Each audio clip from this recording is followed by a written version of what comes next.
across the UK, on DAB+, on your smart speaker, on your smart TV, and on your side. This is Talk.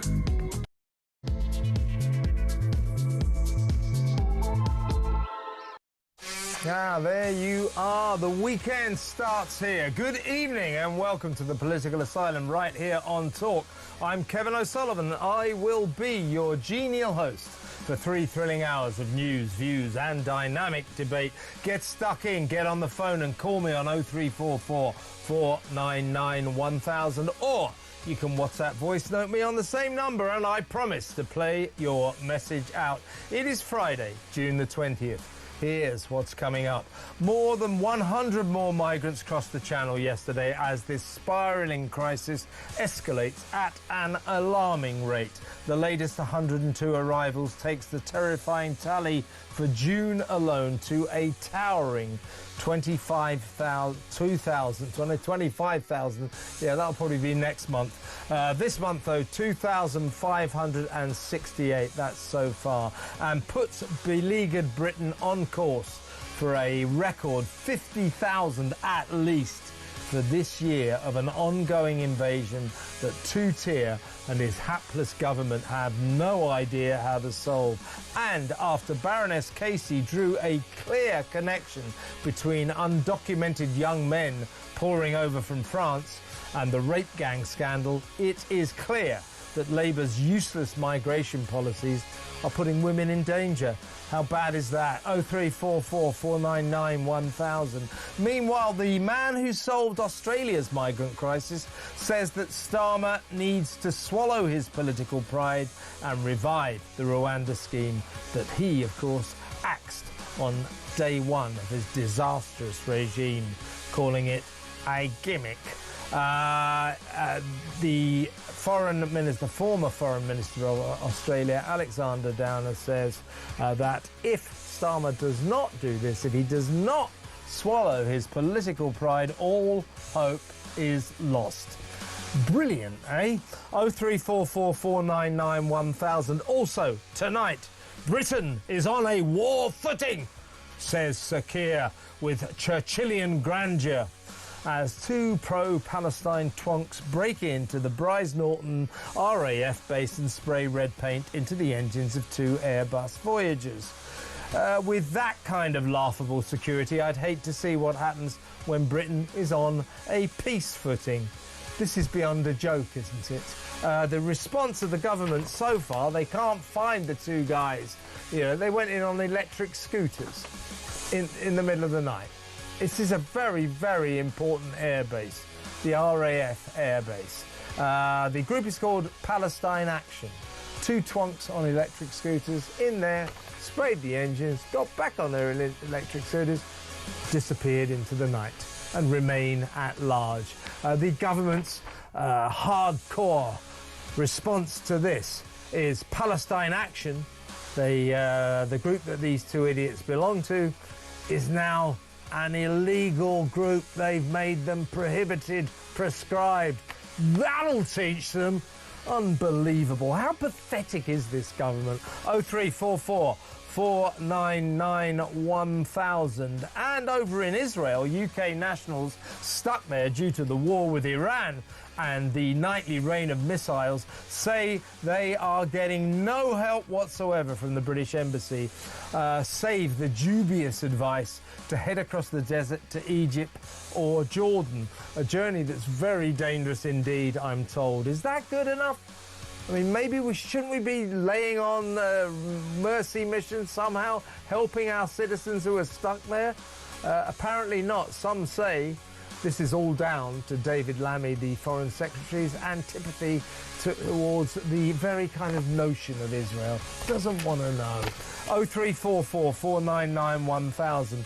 Plus, the risible woke video filmed by the staff of one of Britain's worst fire brigades. You're going to laugh at that. It is unbelievable, folks. We'll play that towards the end of this hour. Also tonight at 8 p.m, reforms of UK's Greater Lincolnshire Mayor, Dame Andrea Jenkins, joins us, and she'll be talking to us about the ongoing abortion debate, or should I say lack thereof. We may have a word about the assisted dying bill, which just now became law. Suddenly, that's law. Suddenly, yesterday, this abortion law was no longer law. What's going on? They keep doing all these things that they don't need to do. So we'll talk about that with Dame Andrea.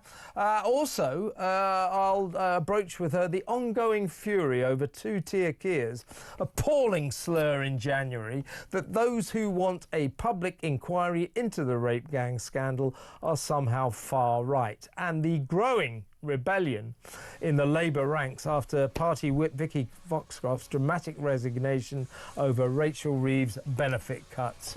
All that and so much more, so don't go anywhere. Stick with me right here, right now on Talk, the home of free speech and common sense. Let's spend Friday night together. I should also say at 9 p.m, how could I have forgotten, it's my TV show What Just Happened. You can stay tuned right here on Talk. You can watch it or listen to it.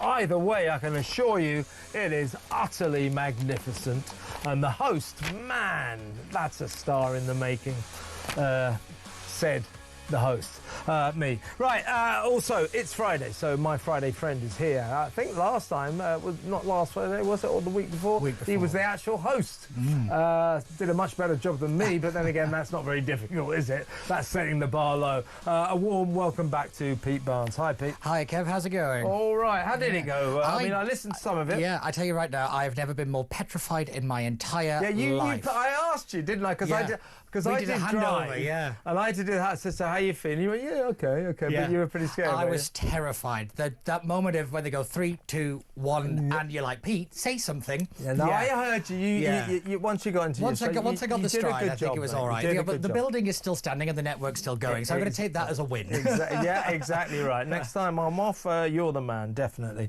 So well done. Thank you. Right, let's talk first of all about the migrant crisis. I'll be honest with you, I think this is the biggest ongoing story. A lot of other big stories. The Bryce Norton horror is a major security breach. We need to talk about that. We also, of course, need to talk about the war footing, what's going on in the Middle East. Lots and lots of big stories. Abortion, assisted dying. It's quite an active day.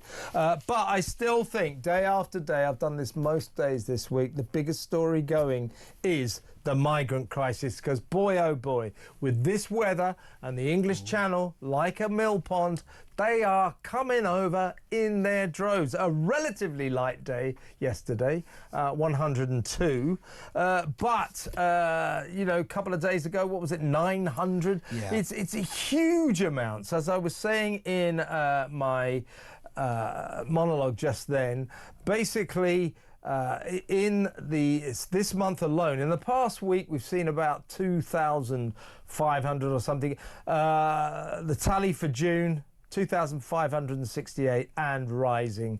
We are on course, and I think this is conservative, Pete. What people say, we're on course for a record 50,000. I reckon that going on at this rate, I reckon that's a conservative estimate. And this government has got no response whatsoever. Keir Starmer is looking more and more pathetic on this every single day. What is his solution to this? He can't keep saying, it's the smash the gangs. Nothing. It's getting worse and worse and worse. And this is an ongoing national emergency, isn't it? Oh, without a doubt. Why I've said this right from the beginning, how this is not a national security issue, I don't understand. But just to put it into context... Well, it is, but it just hasn't been declared. It's not been a declared one. Just to put it into context, this week alone has cost the taxpayer roughly 140 million quid. Well, with the new ones that have just come across. That is a staggering amount of money.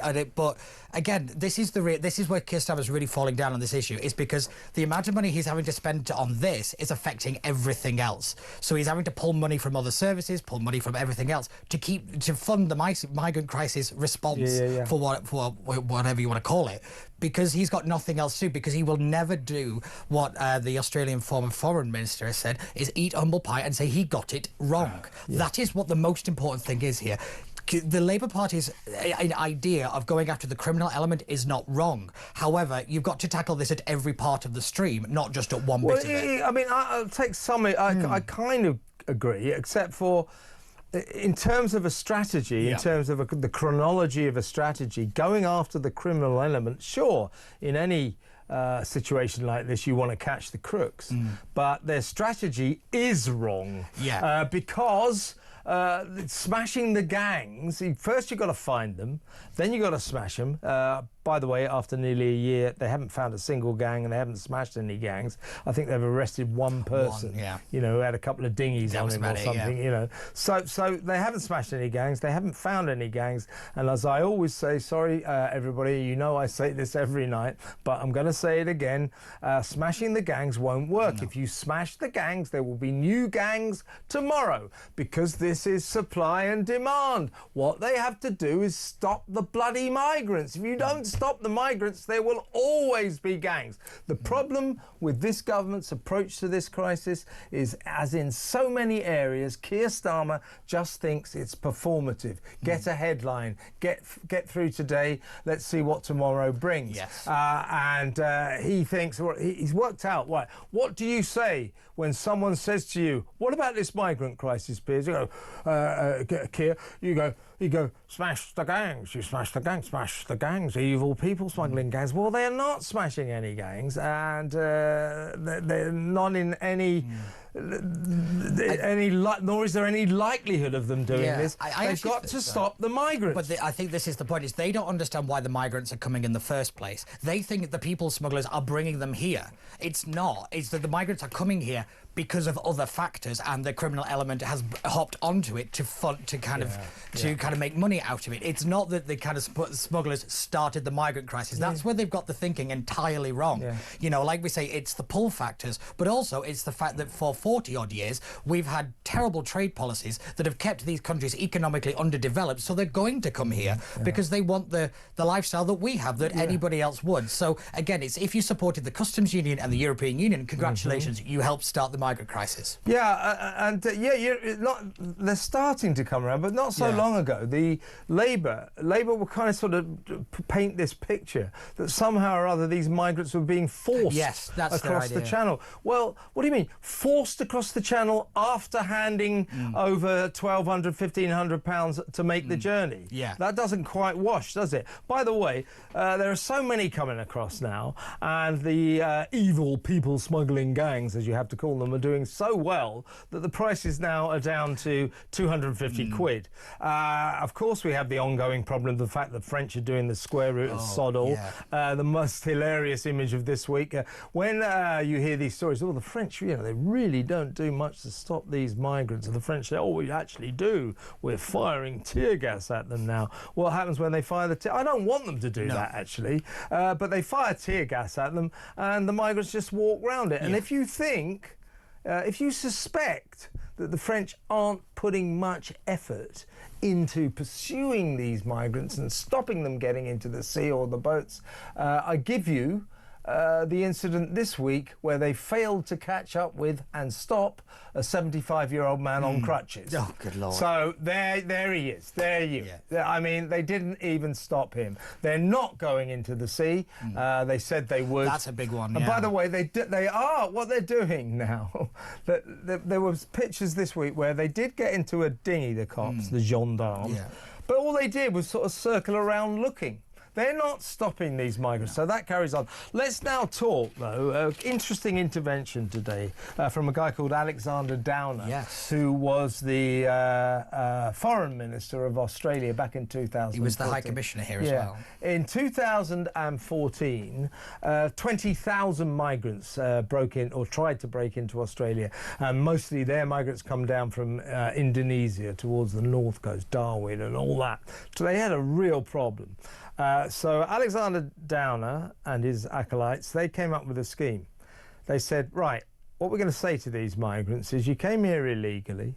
Most of you haven't got documents, but you came on an illegal boat.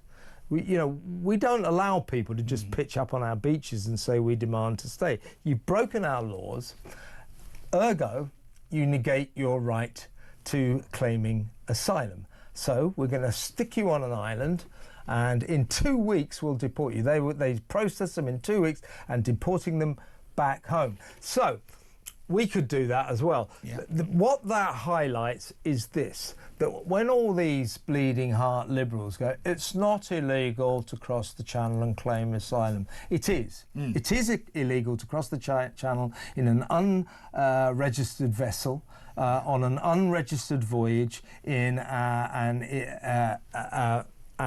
arrive with no documents. That is illegal. Even if you arrive with your passport on one of these boats, that's illegal. Now, saying that if you then claim asylum, that makes your voyage legal, that's a political decision. It isn't a legal decision. That's the important bit. And Australia said, our political position from now on is the law will be enforced. You do not make your journey legal by claiming asylum. We could do that, but we choose not to. We embrace them, we let them in, and 90%, this emerged this week, 90% of the migrants, nearly all young men of military age, who've crossed the channel in the last 5 years, had no passports, no documents, so we didn't know anything about them. And now we're getting stories. Yesterday a story emerged of a guy, Afghan guy, came across on a small boat, was billeted in Scotland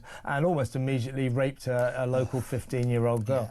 The story in Ballymena, the two Romanian 14-year-old migrants accused of raping a local girl. Oral rape, if you want to know. Might as well know the gory details, because this is the horror that's unfolding. So we're letting in thousands and thousands and thousands of young men about whom we know nothing. So these policies are putting women in danger in this country, and they've got to do something about it. Without a doubt. This is an emergency. It really is. So I happen to know Alexander Downer. I've worked with him in the past, and the word robust is often used whenever he's in the room. I like a guy like that. Yes, he's not a left-winger, put it that way. But this is Let's get him on the show. Yeah, but this is what they did. He worked with Tony Abbott, who was the Prime Minister at the time, and they literally took, when he wanted to smash he's the gang... also quite robust. Very robust. Even after a couple of Chardonnays, he's even more robust. Is he? Yeah, he is. But there's a story there, but I won't tell that one on air. But I'll tell you right now, like, they took this seriously, and what they weren't scared of was a kind of left-wing Guardian-esque narrative building up about them. They stopped caring about that. Our British establishment is terrified of looking like the bad guy, and that's the real difference between Australia and here, and how they've actually approached it is, when they want to take it as a kind of crime and law and order issue, Australia actually did. And that's the point, is they say, we're now going to enforce the laws of our land and not pander around to, the commentary section. And drop the political decisions that the claiming of asylum negates the illegality of your voyage. It's not a legal decision. That's what we do. We say that when these people, these foreigners arrive, break into our country, as long as they, which they all do, claim asylum, that negates the illegality, sort of blots out the illegality of their voyage. It's a political decision. We could stop that. We could stop that and just say, you came to this country illegally, you don't get to claim asylum, you don't get to stay. But we don't have the resolve, it seems, to do this. Now, here's another, we must move on in a second, but this emerged this week, a really disturbing element of this. Baroness Casey's excellent report. It didn't have anything new in it, but it was an excellent report into the rape gang scandal. She made a clear link between asylum seekers coming into this country and the rape gang scandal, saying that, and I quote, a significant proportion of those under investigation now for rape gang rapes are asylum seekers. Yeah, if you want to watch anything, go watch Baroness Casey in front of the Home Affairs Select Committee giving her evidence. I tell you right now, it is chilling. It really is. But she didn't hold back, and I respect her tremendously for that. I like her, Yeah, and I tell you what, there's a lot of Labour MPs who sit on that very powerful, Yvette Cooper used to be head of it, I would remind people, who looked very pale coming out of the room. I'll tell you, the whole thing with this is, you know what Keir Starmer's like? You know, Baroness Louise Casey is an old Labourite. Yeah. She was commissioned to do this because Keir and the gang, they figured, oh, she'll do us a favour. She'll come up with a report that will allow me to say, me, the Prime Minister, I have the report here in my hand, and it does indeed confirm there is no need for a national public inquiry into the rape gang or the grooming gang.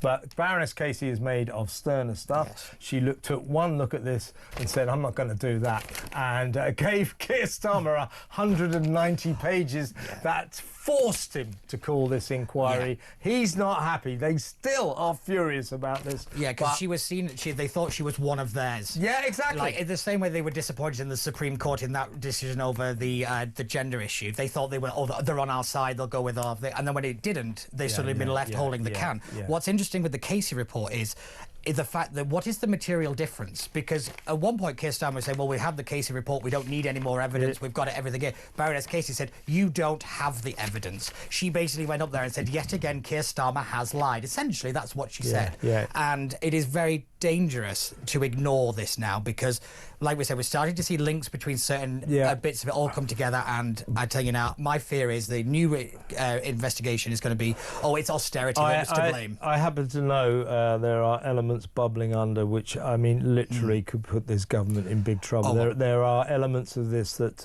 you can't quite say right now, but trust me, folks, watch this space. Let's go to break now. When we come back, Britain is on a war footing, folks, and that's why two dorks on electric scooters rode into the Price Norton RAF base and spray painted a couple of aeroplanes. Then they got back on their electric scooters and scooted out, never to be seen again. That is Britain on a war footing, isn't it? Yeah, great. We'll talk about that next.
Lesson that I take from my experience in this is that keeping people informed accurately and in a timely way is absolutely key, and that includes members of Parliament. I've been contacted by people that I've worked with, professional colleagues and constituents who are currently stuck in Israel, and the thing that comes across over and over again is that they're getting conflicting advice. They're being told to move to Egypt or Jordan while simultaneously being told to stay put.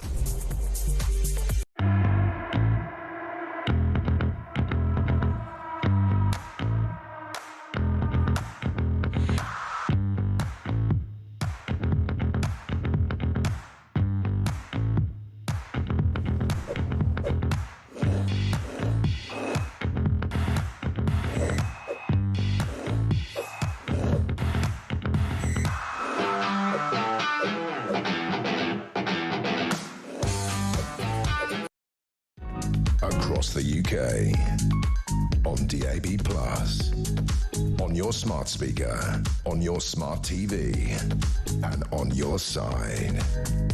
This is Talk. Welcome back. Right, Britain's on a war footing, of course, because of what's going on over there in the Middle East. Israel and Iran are still pounding the hell out of each other day after day, night after night. A lot of British citizens are stuck in Israel, complaining that the British embassy there, indeed the British state, is doing nothing to help them. Other nations seem to be helping their citizens very much get out of Israel. Our people are stuck. They're being advised, oh, well, the best thing you can do is go across the desert to Egypt. That apparently is one hell of a journey across the desert, you know, like tracks and God knows what, pretty dangerous. Or to Jordan. Well, you know, so there's quite a story building up there. Britain not doing enough to help our citizens trapped in Israel. But in terms of Keir Starmer saying that Britain is on a war footing with all his Churchillian grandeur, he clearly knows nothing about what's going on there, because his palpable anti-Israel attitude, you know, sanctioning two members of the Israeli government, agreeing to arrest Netanyahu if he steps foot in Britain, his palpable anti-Israel attitude, along with David Lammy, the Foreign Secretary's even worse anti-Israel attitude, means that Israel doesn't tell us anything anymore. Donald Trump doesn't tell us anything anymore. So when you hear Starmer talking about this, it's kind of embarrassing. He clearly knows nothing and keeps saying, oh, we've got to de-escalate and, you know, negotiate for peace. Well, they always say that crap, don't they? So, but the point is that amid the backdrop of, you know, Keir Starmer trying to get more and more Winston Churchill, what happens last night? Two dorks from an organisation called Palestine Action just ride into the Brize Norton RAF base on electric scooters and proceed to vandalise two extremely valuable aeroplanes. They're called Airbus Voyagers, spraying red paint into the engines. Here they are filming. This is their film. They do this, then they get back onto their electric scooters and ride off into the night, never to be seen again.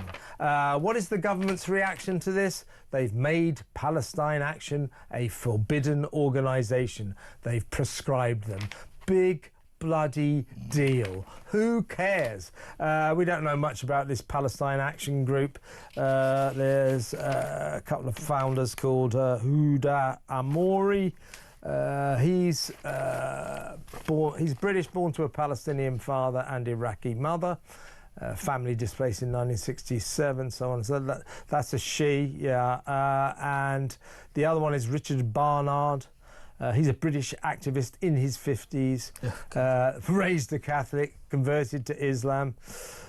All the bad choices. No, that's just a joke, folks. But a long history in Christian anarchism, blah, blah, blah. So this really, really powerful, dangerous organisation are now illegal, big deal. They can't catch these people, and the fact that they got in with such consummate ease is not only embarrassing, it's extremely worrying, isn't it? It really is, because I go back to the Heathrow airport incident and just how easy all of that just kind of fell apart, you know, in terms of our security, our national infrastructure. And Brides Norton, I cannot stress, is fundamental to national security. It's our main base. It really is, you know, and what people always think, oh, it's just a bit of spray paint. It's down in the West Country, right? Yeah, it is, yeah. What's important is that just a little bit of weight variation on these planes means they can't get off the air. That means that they are uncontrollable. They are done within precision kind of engineering, and it's really dangerous what they did. You know, they're putting pilots and Air Force people's lives at risk because,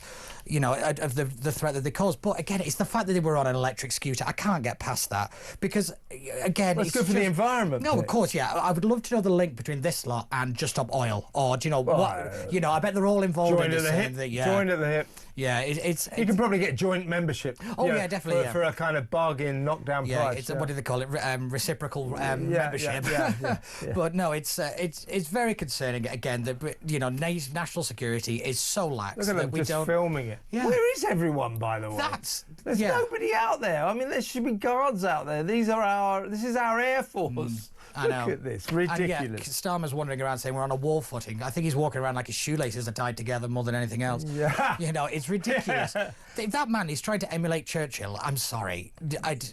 No. It's and he pathetic. likes to bestride the world stage, does. but he's made himself an absolute pygmy on the world stage by his antipathy towards Israel. You know, the only game in town, if you're a Western nation, is to be inside the circle of intelligence, to be talking to Netanyahu, to be talking to Trump, for Benjamin Netanyahu to think you're the kind of leader that he wants to let in on his secrets. Right, we're going to bomb Iran. I thought you should know. He didn't know. It's Keir Starmer, Lammy. Haven't got the faintest idea. Particularly Lammy. You know, we might as well be a Polynesian island now with just nothing to do with what's going on. And that's very concerning as well, just really quickly, because Britain is part of the Five Eyes programme. We are one of the best intelligence nations in the world. We are the leaders in it. And because of Starmer and Lammy, we are out of the room. That is also dangerous for the world. No one wants to know about our intelligence abilities because of this government's clear antipathy towards Israel and, frankly, America as well.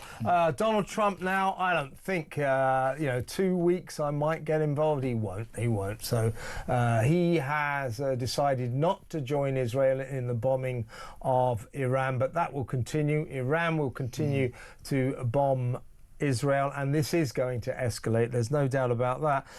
Let's quickly talk about the fact that the government won't help our citizens who are trapped there all day. We've had British citizens who are there. You know, they're not sort of war junkies. They're there because they've got family. They went before the war started. They're genuinely stuck. And flights are being cancelled left, right and centre now.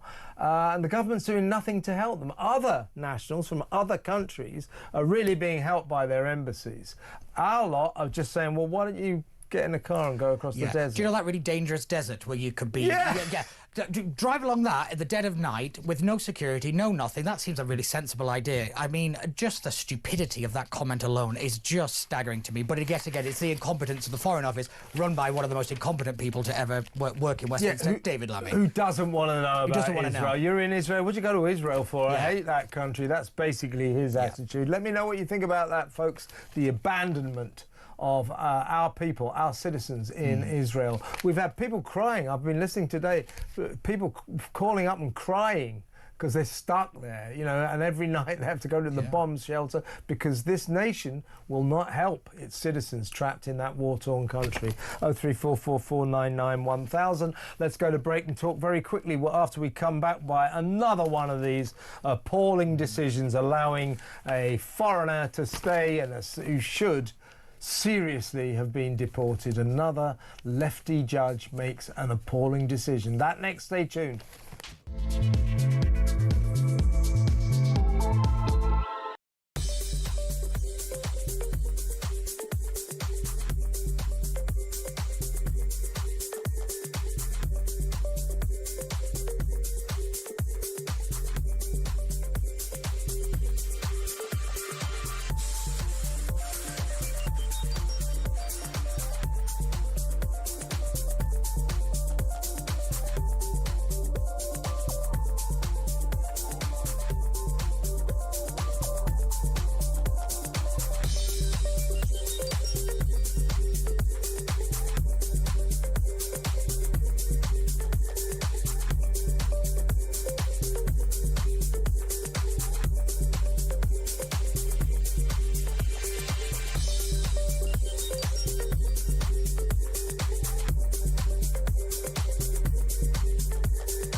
across the UK. On DAB+, on your smart speaker, on your smart TV, and on your side. This is Talk. Okay, let's talk about an Albanian lowlife called Olsi Behalouli, an Albanian drug dealer who was pictured with £250,000 cash from his profits from peddling heroin and cocaine. This guy came here in 2000 with his dad from Albania. His father claimed asylum, and Olsi Behalouli became a British citizen in 2014, but in 2015 was jailed for 11 years for conspiring to supply Class A narcotics. He's a big-time drug dealer. When the Home Office tried to throw him out to deport him at the end of his sentence, a left-wing, stupid Guardian-reading immigration tribunal judge, and they're all so stupid, these people. They're just lefties who let paedophiles and criminals, they love to let these people stay. Now, the Home Office and the National Crime Agency, they took this picture to the court and said, look, this guy, he's not just a drug dealer, he's one of the kingpins, he's high up. The judge said, well, you know, you've got a picture of him with £250,000, but there's no physical evidence to prove he's a bigwig. He's one of the gang leaders. There's no physical. Therefore, he can stay. I know. It's ridiculous, isn't it? But again, I'm just at this point where I'm not surprised anymore. That's the bit that really gets me about this. But as we were just saying in the break, then we have to give credit to the Home Office. They did everything in their power to get rid of him. Yeah. And yet again, it is the judiciary that has stopped it. Yeah, they've appealed again. It's now going to the upper tribunal, so maybe the upper tribunal might see sense, but it's unlikely because these immigration tribunal judges, they kind of act like they're left-wing enemies of the state. They can't wait to let paedophiles stay, to let dangerous drug dealers, dangerous violent criminals stay when they come out of jail. Oh, we can't deport them because they've got a right to a family life. Well, this one, even though it's accepted that he's a drug dealer, a judge, an immigration judge, said, well, he can't be deported because, you know, he's not a particularly important drug dealer. Well, he got 11 years. He was pictured with 250 grand, £250,000. The Home Office, as you quite rightly say, let's get this straight here. I don't often praise the Home Office, but the Home Office is never the bad guy in these stories. They're the ones trying to deport. And it's these mad, stupid, left-wing, liberal immigration judges who thwart the Home Office's bid to get rid of these people by coming up with, the right to a family life. If he goes back to his country, he'll be facing persecution, at which point I always say... In Albania? Yeah, I would say, so what? Well, they're not saying this. The reason he's done 11 years... The reason this judge says, or he will have done 11 years, the reason this judge says he doesn't have to go back is he wasn't that much of a big drug dealer. 250 grand? I think he should go back. Just leave that one hanging in there. Another one of these crazy cases. Let me know what you think. How many more paedophiles? How many more drug dealers? How many more dangerous people who go to jail, who come here as migrants, asylum seekers, and abuse our hospitality by breaking our laws, particularly our sex laws, go to jail, sometimes for 11 years, 5 years, 6 years. They come out. The Home Office tries to deport them, and our immigration judges thwart that and say, no, they can stay, making our streets unsafe. Why don't you send them back to Syria or Albania, where their streets can be unsafe? Because we don't care about that. We do care about our own streets. Unbelievable. Let me know what you think, folks. 0344 499 1000. When we come back, I've got some film to play you that I think you might enjoy. It's from the Avon Fire and Rescue Service. Stand by. I can feel my blood pressure going up already.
lesson that I take from my experience in this is that keeping people informed accurately and in a timely way is absolutely key, and that includes members of Parliament. I've been contacted by people that I've worked with, professional colleagues and constituents who are currently stuck in Israel, and the thing that comes across over and over again is that they're getting conflicting advice. They're being told to move to Egypt or Jordan while simultaneously being told to stay put.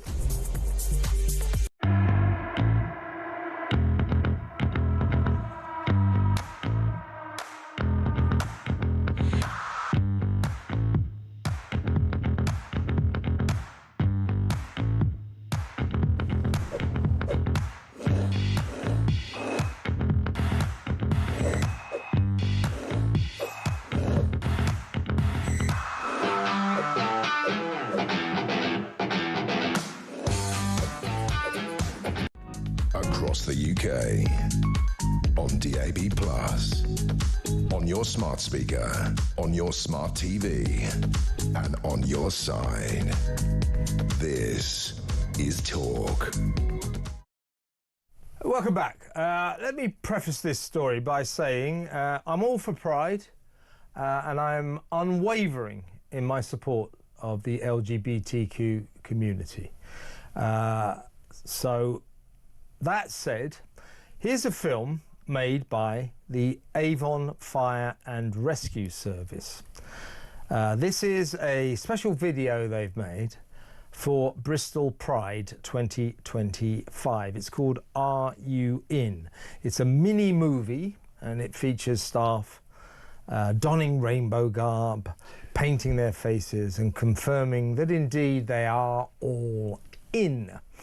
Now, we'll show you the video in a minute, and I want you to consider while you watch it, is this the best way that a sort of fire brigade, the people who are employed to put out fires, rescue people, keep the Avon community safe, to spend their time? Is this how they are best employed? There's a reason I'm asking that question. Because if they're a great fire brigade and they've got a bit of spare time, I don't think there would be any objection to this. But there's a reason to wonder why the staff of this fire service felt that this was a good use of their time. It kind of, to me, harks back. Do you remember during the lockdowns that all of the NHS, rather than treating patients, seem to spend their whole time making TikTok dance videos? Do you remember that? The police as well got really into it. Oh, the Macarena, all that sort of stuff. Right. So here they are, Avon Fire and Rescue Service, with their fantastic film. Take it away. Fire service. Very important. Are you ready for Pride? I'm ready for Pride. I'm in.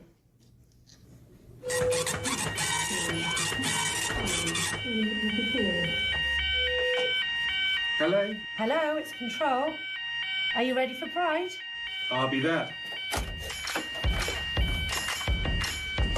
Now, seriously, okay, right. So, crack fire service, bit of spare time to make a video like that. Who would have any complaints? It's a bit crass, it's a bit virtue signalling, silly wokey, but you get used to that stuff in this day and age, don't you?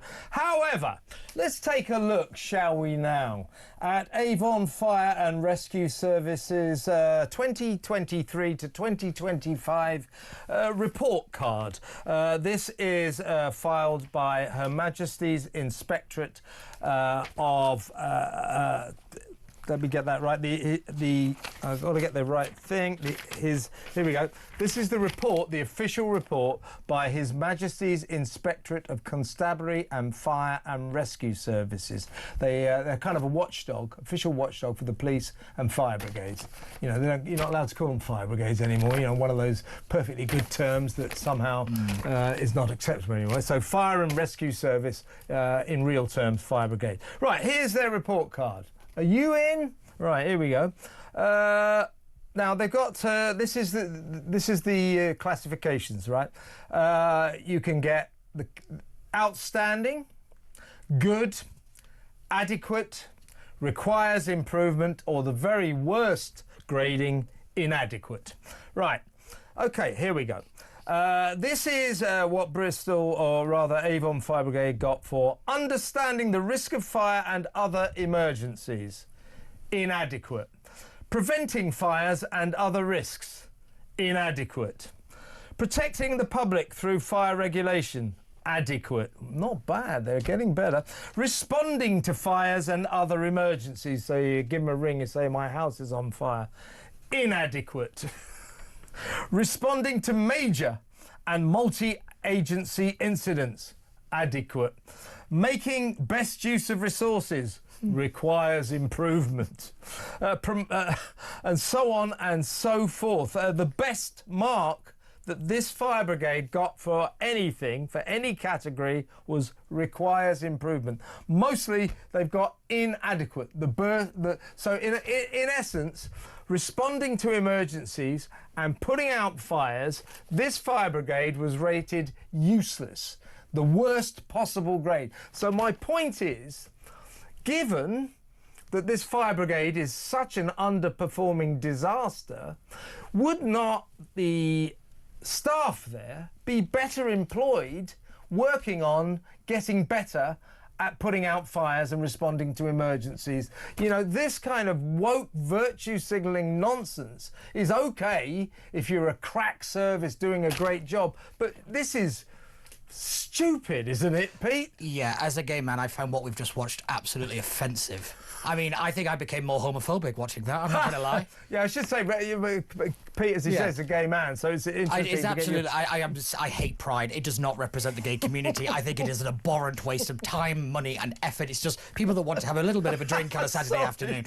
It is ridiculous. Don't even get me started on this. But you bang on here, Kev, with this stuff, because if they were all bells and whistles, shiny, do whatever you want. You know, you've got your standards.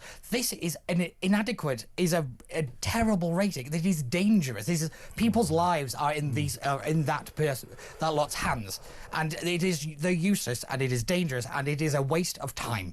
And yet again, it's because, you know, somebody who's hired to do this, like all this kind of outreach stuff, needs something to do in the office, so they've got everybody together to make a little video, and it's just pathetic. It is. It's everything wrong with the public sector as in general in one video and report. Yeah, don't make a video. Concentrate on getting better at the job you're supposed to do, the very, very important job that you're supposed to do, that you're clearly doing extremely badly. So don't waste your time making stupid videos like this. Now, there's one category in the report card that may explain this. One of the areas they get marked on is called ensuring fairness and promoting diversity. Oh, good Lord. Requires improvement. So maybe that's why they made this video. Maybe, but to be fair, that doesn't justify it. No, it doesn't justify it at all, because it's the video is useless and a bit terrible, but it is also the fact that, you know, why is that a requirement? Your job is to put out fires and save people. You don't need to be, I don't care who's saving me, just save me. That's the point. It's like the same with the NHS. I don't care where the doctor is from. I don't care about any of that. I just need him to be the best at the job. And evidently this fire service is not the best at the job. Yeah. But why? As soon as I saw that it was Avon and like that area, I was like, this isn't going to be good. Yeah. Like, you know, because, you know, the Bristol in that area is, you know, is full of all these lefties in the public sector there. I mean, they spend £40,000 of taxpayer money on Pride events alone. 40k. You know, it's nearly 5% of the budget. It's just staggering to me. Well, I've got another category that we can give some marks to ourselves. This is the Kevin O'Sullivan, His Majesty Kevin O'Sullivan's Inspectorate of Fire Brigades. My new category is this: responding to inquiries from the media. Inadequate. And the reason I give you that bad mark, you lot, is that we called you twice earlier today, to ask you about this and try to explain to us, a national television and radio station, why you thought this was a good use of your time. And you didn't respond, so we, just about an hour and a half before the show, we rang again, or we got back in touch, they've got a media inquiry box on their site, so we put another request in, just saying you didn't respond to our earlier inquiry. We go to air now in about 1 hour and 20 minutes, just giving you another chance.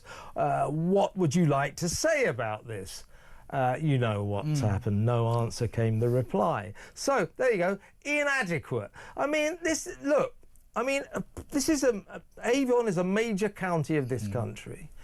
Millions of people living there, and a fire brigade, fire and rescue service. You should have the wherewithal. You should be efficient and professional enough to respond to inquiries from the media, don't you think, Pete? Oh, without a doubt, but the reality is they don't know how to respond to this, because why wouldn't you be in favour of this video? That's the mentality of these people. They don't know, they don't understand why anybody would be against what they've just done. That's the reality of it, and I will say this very clearly. That video has done nothing for gay rights or gay people in the UK at all, and if you think it has, you're an idiot. Yeah, and I've got to stress this again, Pride's great, we all support the LGBT community, go. But when you come across an organisation that is clearly extremely bad at its job, that is dysfunctional almost, that is malfunctioning on an epic level, and you find that the staff there spend their time making a film like this, a mini movie like this, which must have taken quite a time. You think, well, isn't there a better use of your time? Get better at the job you're supposed to do. Don't make stupid films. And by the way, if you say, oh, you've been very unreasonable, they did it in their spare time or something like that, well, that's why we put the phone call into you, why we put the emails into you, to try to get a response from you. I suspect it was done in work time, and that's why you haven't responded, because you haven't really got an excuse for this. It's not, there are people say, oh, you're being miserable and killjoy-ish. I kind of get that. But there's something, I think, Pete, you responded to this just as I did. Something visceral in me. I think, this is ridiculous. Yeah. Sums up what's wrong with Britain today. People doing important jobs who'd rather make TikTok dance videos. The police doing the Macarena. It's good for community relations. Why don't you go out and catch some criminals? That's good for community relations. Do you know what I mean? Yeah, 100%. But also, is there any evidence to prove that doing any of this helps improve community relations? Because I don't think it does at all, particularly with the police. When they get involved in this stuff, the gay community wants nothing to do with the police service most of the time. And, I just feel like it's the need to show to be doing something. It's that halo polishing problem that we have again. They want to be shown to be doing the right thing rather than actually doing their actual job and making sure that, that when you pick up the phone and your house is on fire, someone's going to turn up and know what to do. It is exactly that. It is this sort of need, the prioritisation of showing everyone how woke you are, signalling your virtue. That's what this is about. Look at us, aren't we wonderful people? We support Pride, LGBTQ. Great, I'm glad you support Pride. I support Pride. I'm glad you support the LGBTQ community. I support the LGBTQ community. But my job isn't putting out fires, and I haven't just received a report saying that I'm absolutely crap at that. That's an important job. Why don't you spend more time getting involved in doing what you're supposed to do? It's ridiculous. It really is reminiscent of the TikTok era during the lockdown. You remember that? Yeah. It's like, well, hang on a second, we've got a medical crisis going. We've got a virus that's killing people. We've got the lockdowns. And what are you lot doing in the NHS?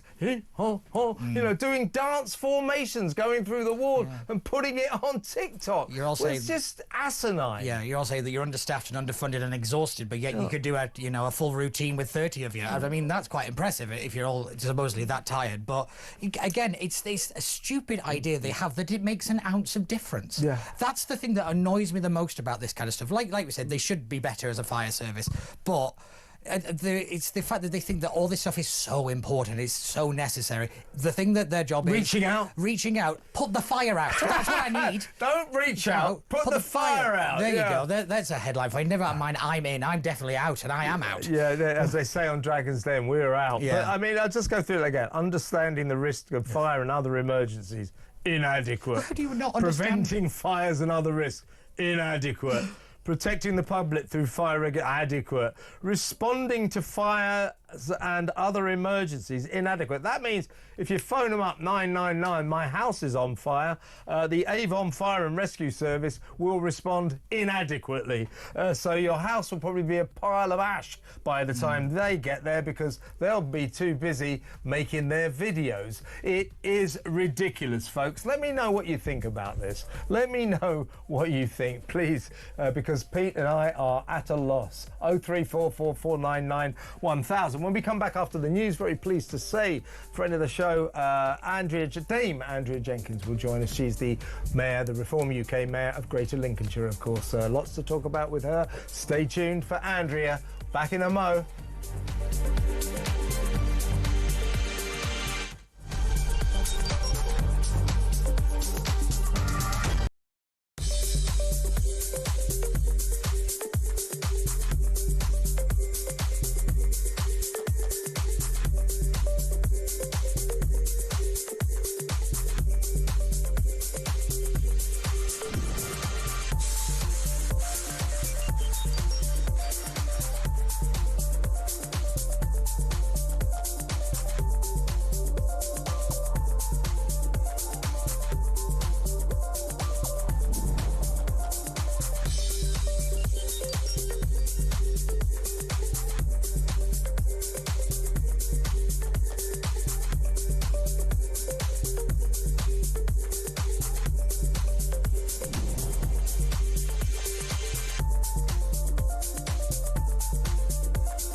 Across the UK, on DAB+, on your smart speaker, on your smart TV, and on your side.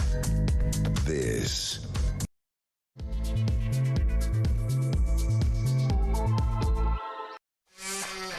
welcome back. Just an hour to go. In 1 hour's time, it is my fabulous TV show, What Just Happened. You don't want to miss that one. I'll let you know more about it a little later in this hour. I'll give you a kind of preview. Desperate to get anyone to watch, really. But seriously, I'm still with Pete Barnes, but more to the point, we are now joined by one of our favourite people. She is Reform UK's Greater Lincolnshire Mayor, Dame Andrea Jenkins. Welcome, Andrea. Hello, Kevin. Good to see you. Lots to talk about, if you don't mind us going around the houses quite a bit now. The first thing I'd like to ask you, I was trying to get you last night on it, but tonight we'll do. This sudden vote on our abortion laws yesterday, which came out of nowhere. I mean, there was barely a parliamentary debate, and in terms of a national debate, and it really is an issue that should have had a national debate, there just wasn't one. As I say, a couple of hours, if that, in the House of Commons, boom, it's through, and all of a sudden, we don't really have any abortion laws anymore. Now, I put my cards on the table. I don't know where you stand, Andrea, but this isn't an issue of pro-choice or pro-life. I'm pro-choice, but after 24 weeks, when termination can be medically dangerous for both the unborn child and the mother, you know, I begin to draw the line. Now, I think at the very least, we should have legal deterrence for terminations after 24 weeks. Yesterday, Labour voted that out. I don't know why they did it. I didn't hear everyone saying, we've got to sort our abortion laws out. No one was saying that. Where do you stand on it, and why do you think Labour did this? Well, first of all, I stand, I'm a mother myself. I personally couldn't abort. I do think our own laws prior to this was too liberalised anyway. I'd bring it down to 12 weeks. Because to me, a baby's a baby. Now, it comes to the debate, those who believe it's a fetus have clearly voted in this way. Those who believe it's a baby, they are more like our type of view. Now, this has been on the cards for quite a while with Labour. I mean, my last 3 years in Parliament, up to 24, in those last 3 years, Labour tried to bring it in twice and tag it onto other bills. Yes. Wow. And so this has been a long time coming with Labour, but obviously the public wouldn't know that because quite often amendments wouldn't always get selected by the Speaker. And I mean, I supported a David Davis amendment to not abort children with Down syndrome as well. So, I am pro the child actually. Is your general standpoint pro-life? Yeah, completely. Yeah. Oh, definitely. Okay. Yeah. No, absolutely. No, that's fine because this isn't in the end a debate about that. No. I said 12 weeks for me is which is many states in America, the states that still allow it tend to have 12 weeks. We have an extended 24 weeks, and I'm open to debate about whether or not that is a little bit. My late mum was adopted as well, and there's so many people out there who can't have children, and they would love to have a child. And I mean, I won't go into how graphic the procedure is, but have you seen, Kevin, how graphic the procedure is on aborting nearly a full-term baby? It's horrific. And therein lies the problem. Because of this law that was passed yesterday, almost secretly, a woman... Like you said, without any real debate, without any engagement with the public on this, that is where it is wrong. And technically now, a woman can decide at 7 months, even 8, I guess, do you know what? I've changed my mind. And they can somehow terminate that kid in whatever way they choose and not be prosecuted. There are now no real, it's decriminalised, but they will not be prosecuted. Now, I don't think... And also, certain cultures value males over females, so will it end up being selective? Exactly. That's what I'm concerned about as well, Kevin. Exactly right. So... again, as you say, certain cultures, it will be men who decide, we've found out at 30 weeks that you're pregnant, or 35 weeks, we're getting rid of this kid, we're making you get rid of this kid, and no comeback. Why is it, Andrea, that you think that these Labour people but want this? Do you think it's a sort of twisted approach to women's rights or something? They keep pushing that card, don't they? And they say, above all else, a woman's right to choose. But I do say, it's a baby to me. Yeah. And, I'm a mum myself. I just couldn't bear the thought of, getting rid of a child. I mean, I know my ex-partner, he discussed, unexpected, do we abort her? And I said, sorry, but no chance. It's a gift. I've got pregnant at 42. It was a miracle to me. I wasn't trying, but gosh, I wouldn't change anything for the world. I love being a mum. Yeah, absolutely. But as I say, I just got that no one was demanding this. No, there wasn't a public hue and cry about it. We're going to get rid of it. It wasn't in a manifesto, was it, either? And also, what kind of a state, what kind of a country doesn't believe there should be any legal deterrence towards women or men indeed, who decide to get rid of a kid at a point where it's medically dangerous. And the pressure that woman could be under as well. But at a point where it's medically dangerous, there must surely be legal deterrence against that, and yet now we don't have any. I mean, I don't know if you saw online, I mean, I've been speaking to a doctor out there who has got a campaign, and he said that, we need to have a list of those doctors who's against this and who's against the assisted suicide as well, because really, when people go to the doctor and they're in hospital, they do need to know of what that viewpoint is. I mean, I'll give an example. My two examples actually. My dad, late father, he had MRSA, and he was high on morphine, and they tried to get him to sign a do not resuscitate form. And my dad didn't believe in anything like that. He didn't know what he was signing. So Mum and I came in and we found out, we had a discussion with Dad. Oh, they just put it under my nose and said I needed to sign it. And so I need to make sure, personally, the safeguards in place. And it's like my mum was dying from sepsis, and my mum was very pro-life. And, you know, my parents believed your time is when God decides. It shouldn't be, you know, us on this earth to decide. That was my parents. Yeah. But Mum was dying from sepsis, and honestly, it's a horrific death. I mean, you know, the organ shutting down. I was with Mum holding a hand to the very end. God. Necrosis setting in. Awful. But I knew that what my mum's view was, and at the end of the day, the doctors then was trying to push a do not resuscitate. And I said, look, my mum doesn't believe that. And when she started getting ill, she said to me that she'd want to be resuscitated. And the pressure that was putting on the family even. Yeah. Well, listen, I absolutely respect the pro-life viewpoint, and I've got a lot of time for it. It's an argument that kind of puts me... But it's a safeguarding, isn't it, to me? I mean, look, it's always going to... It's a very emotive issue. I respect people who's got views on both sides, because, you know, I've had constituents who's told me over the years some horrific stories watching their relatives die in pain for months sometimes. So I can see both viewpoints. This is my viewpoint. But at the end of the day, I don't think there's enough safeguarding measures in place where abortion's concerned, or the what we've done in effect, or what I mean, it wasn't technically a Labour vote, wasn't it? It was supposed to be an independent bill, but it looked to me like a Labour whip, you know, one of those unofficial whips. What we've effectively done, or what they've effectively done, is legalise medically dangerous abortions. Now, anybody, any sentient adult, surely ought to be against that. I don't understand why they've done this. No, I agree with you.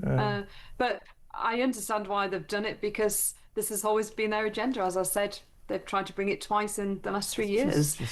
But they'd always tag it onto things. That's the thing I don't do mind. It quietly. Tag it onto other bills so it can slip by unnoticed quite often, when really it should have been... I mean, to me, we should have had a referendum on something like this, especially the assisted dying one as well. It's when he sound so that sort of suddenly went through today, and all the kind of sort of restrictions that have been, the safety valves that have been added to it were suddenly removed. So all of a sudden, assisted dying, yep, we got it. Now, on both of these, it should have been a referendum, though, Kevin. The abortion as well. So, so you're against the assisted dying bill, yeah? Oh, completely. Yeah, absolutely. Yes. Well, just try and lay out exactly why. Why? Because, look, it's a personal view. I believe we're put onto this earth. It's probably my faith. Believe we're put on this earth, and it is God who decides. You know, I was brought up to believe that, and I genuinely believe that. And I believe surely the NHS should be about saving lives. And look, palliative care is not good enough, and the Liverpool pathway, it's horrific. And I think we need to get rid of the Liverpool pathway, but there's got to be a more humane way to ensure that people end their days in a well, you don't try and starve someone to death, do you? That's horrific, isn't it, really? So your standpoint on both these issues, abortion and it's the sanctity. You're pro-life in all life's forms, so it's the sanctity of life for you. Yeah, and I believe we're put, even in my most challenging times in life, I believe, what lessons can I learn from this? You know, I mean, look, I've had friends who have been so low mentally, they wanted to take their own lives, but they're in a great place now, and I just worry about that vulnerable side as well, Kevin. Was it Robert Jenrick was talking about? Was it his granny today or something? Who was told, "Oh, you got to go. Why don't you go now?" and she went on to live another happy year. So that's why he's against. That's what's interesting, actually. A lot of people who are against the assisted dying bill, I'm not sure where I stand personally, by the way.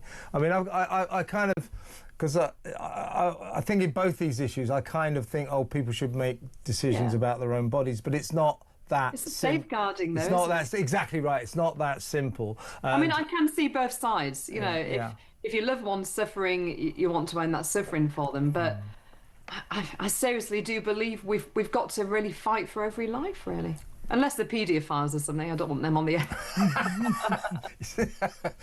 We got that caveat in. Yeah, I had to get that in. Indeed. Andrea, thanks for that. And we're going to break now, and we'll come back and we'll talk about a few political issues. That next. Stay tuned, folks.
Across the UK, on DAB+, on your smart speaker, on your smart TV, and on your side. This is Talk. Welcome back. We're still with the excellent Dame Andrea Jenkins, Reform UK's Mayor for Greater Lincolnshire. Andrea, let's talk about the rape gang scandal.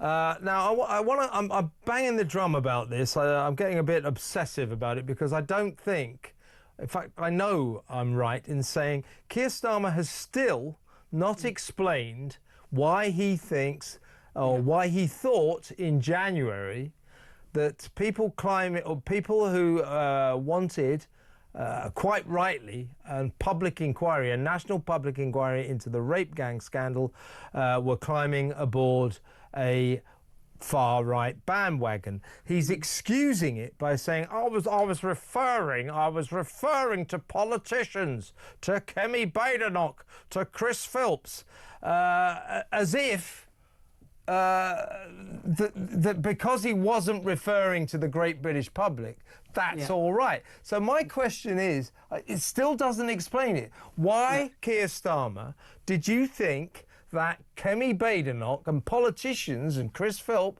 why did you think they were climbing onto a far-right bandwagon? He seems to think that he's excused himself by saying, I wasn't referring to the public, I was referring to politicians. The question remains, why did you think that when those politicians, quite rightly, demanded a public inquiry into the worst sexual scandal in British history, they were climbing on board a far-right bandwagon? Why did you think, Keir, that basic human decency, justice for the 250,000 victims of this appalling scandal, wanting that was far-right? Why did he think that? He hasn't explained it yet, has he? Well, it comes down to it, actually, because it's about votes for him, isn't it? You know, let's face it, you know, Labour does tend to get the Muslim votes more than any party. Now, that's not being racist, that is a fact. To vote Labour more than any other party. And so he doesn't want to bite the hand that feeds him, so to speak. And I think look, the truth is that, in my opinion anyway, that Starmer does see anybody with this view as far right. I mean, look at the two-tier justice system that we saw last year, and we're still seeing it's going on. He sees people like that. He sees people who supported Brexit as far right. I was in Parliament with him since 2015. This is his liberal views on anybody who's got a view who's different to them. They're dirty, they're over there, they're far right. And this is a true him. And I do fear, actually, because did you see that Rayner is still trying to push this Islamophobia definition? And there's concerns at the moment whether this will actually discourage people from speaking up in future about grooming gangs, etc. So it's wrong. And the fact is, I don't think any government's handled it properly, without a doubt. You know, even my old government. And but Labour, I don't think they're really actually taking it seriously. I mean, did you see the report that came out this week on what they're looking into? I mean, I would like to see the police investigated, every council across the country, see what part they played in this, the council. The NHS, every level of public sector should actually be investigated, because how can you blow something out the water like this and find answers to stop this great stain on our British history from happening again if we don't leave all stones unturned? Absolutely, because this is the worst sexual crime scandal in British history, and it's also the worst, most disgraceful cover-up, the biggest cover-up in British history as well. And you're right, Andrea, Labour do not want this public inquiry. Keir still doesn't want it. I reckon it was this. I'm pretty certain I'm right. Old Baroness Louise Casey, she's an old Labourite. He thought, if I get her to do a report, she'll come back with a report that will enable me to say, you see, I was right, we don't need a public inquiry. Fair play to Louise Casey, she was having none of that. I think she took one look at even the basics of this awful story and thought, there's a public inquiry required of this right now as quickly as possible. Well, any decent person in society wants this uncovering, and every single person who's been involved, even in the cover, arresting. That's what I want to see. I want to see them all locked up for life. Absolutely. And we've got to watch out for the parameters when they actually announce this public inquiry. Including allegedly council leaders involved in cover-ups and everything. So it's a bit, we don't want a repeat of the COVID inquiry. We go, okay, let's have an inquiry into that. We're not going to look into whether or not lockdowns work. Well, in that case, there's no need for a public inquiry, because that's the basic question. So I mean, look, with I guess as an MP at the time, you know, we all got shown these shocking figures, just like Boris did, etc. And you know, you had to sort of make decisions quickly. But I mean, I've said in hindsight, look, my sister, she died and had to be resuscitated twice, and she lived in the end, paralyzed from the neck down from the COVID jab, and she had to learn to walk again. So. But at that time, when you're not given the proper information, it's hard as MPs. But I mean, in terms of the inquiry, you know, the inquiry, we need to blow the lid off it. But the inquiry needs to look into whether or not, if we get another pandemic, God forbid, lockdowns are an effective way of dealing with it. I don't think they are.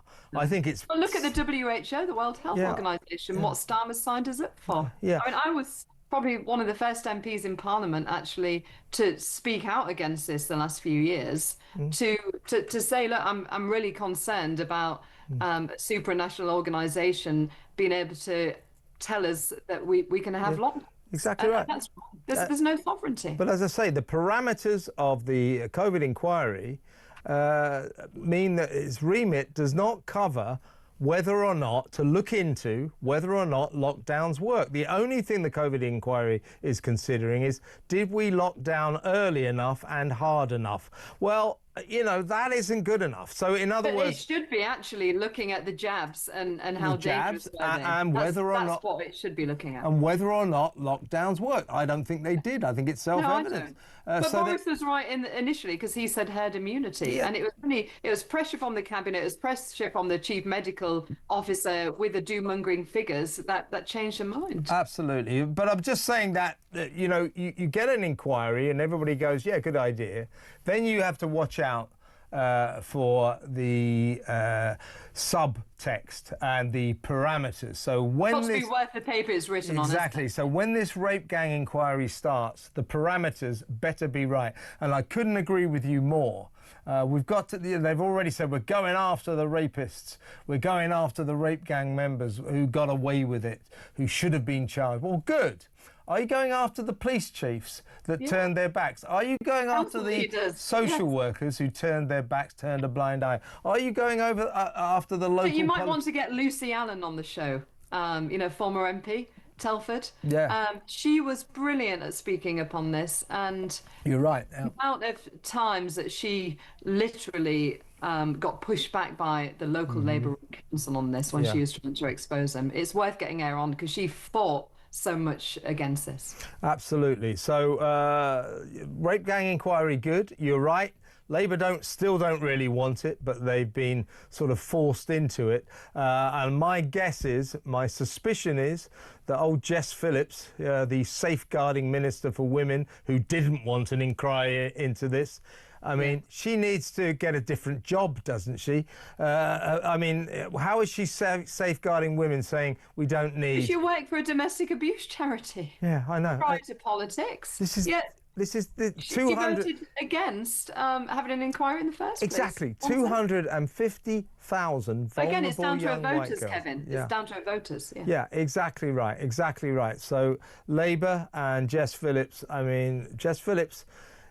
She's a big halo polisher, but I think she's the biggest motor mouth, isn't she? And you know, try and shame everybody else, but you know, it's. Don't you think she's disgraced us? Don't you think she's disgraced herself over this? Oh, completely. Yeah, exactly. Yeah, but we need that inquiry. We need it to be proper. Let's ask. Can I ask you a couple of more sort of mundane questions, I guess? But I thought this was interesting today. The Labour whip, the MP for Lewisham North, Vicky Foxcroft, sort of rather sensationally, as we say in journalism, quit. Sensationally quit, dramatically resigned. And it was kind of dramatic, because she's a whip. She's an important part of the Labour government. I used to be in the whip's office, so I've actually got to take on this. So you know about this. So she has quit because she can't she doesn't agree, or she vehemently doesn't agree with Rachel Reeves and Keir Starmer trying to balance the books by increasingly cutting more and more benefits, particularly PIPs, personal independence payments, and universal credit. She says cutting that should not be part of the solution. Her sentiments, as you probably know, Andrea, are shared by a large number of Labour backbenchers, and the Cabinet fears that as many as 80 rebels may join Vicky in attacking the government. Starmer, with the migrant crisis, look at the migrant crisis this week, with his new penchant for U-turns, no sort of continuity in his approach. He U-turned on winter fuel allowance, he U-turned on the rape inquiry, and now he's facing a rebellion by his MPs over cutting benefits. I think he might be in a lot of trouble, don't you? Yes, and do you know something? What I found from being in the Whip's office, the bigger the majority, the more difficult it is to control people and ensure you've got order.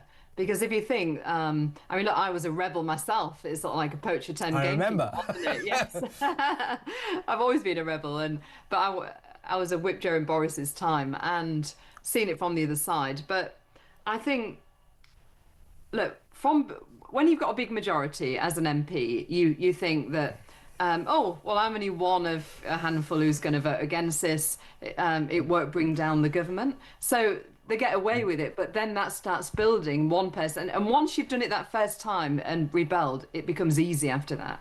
So I've said for quite a while since Starmer got in, actually, with this majority, you know, give it 18 months down the line to 2 years. When MPs start keeping their post box, it's very negative. They start thinking of their own seats. And I think you'll see it'll be a trickle to begin with, but then give it to the 2-year point, it'll be an avalanche. More people will be rebelling because they'll be trying to save their own skin in their own seat.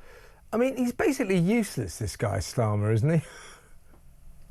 Yeah, absolutely. I mean, yeah. Did I tell you? Did I tell you about when I met him? No, go on. Right. By the way, who's your furry friend there? Your dog?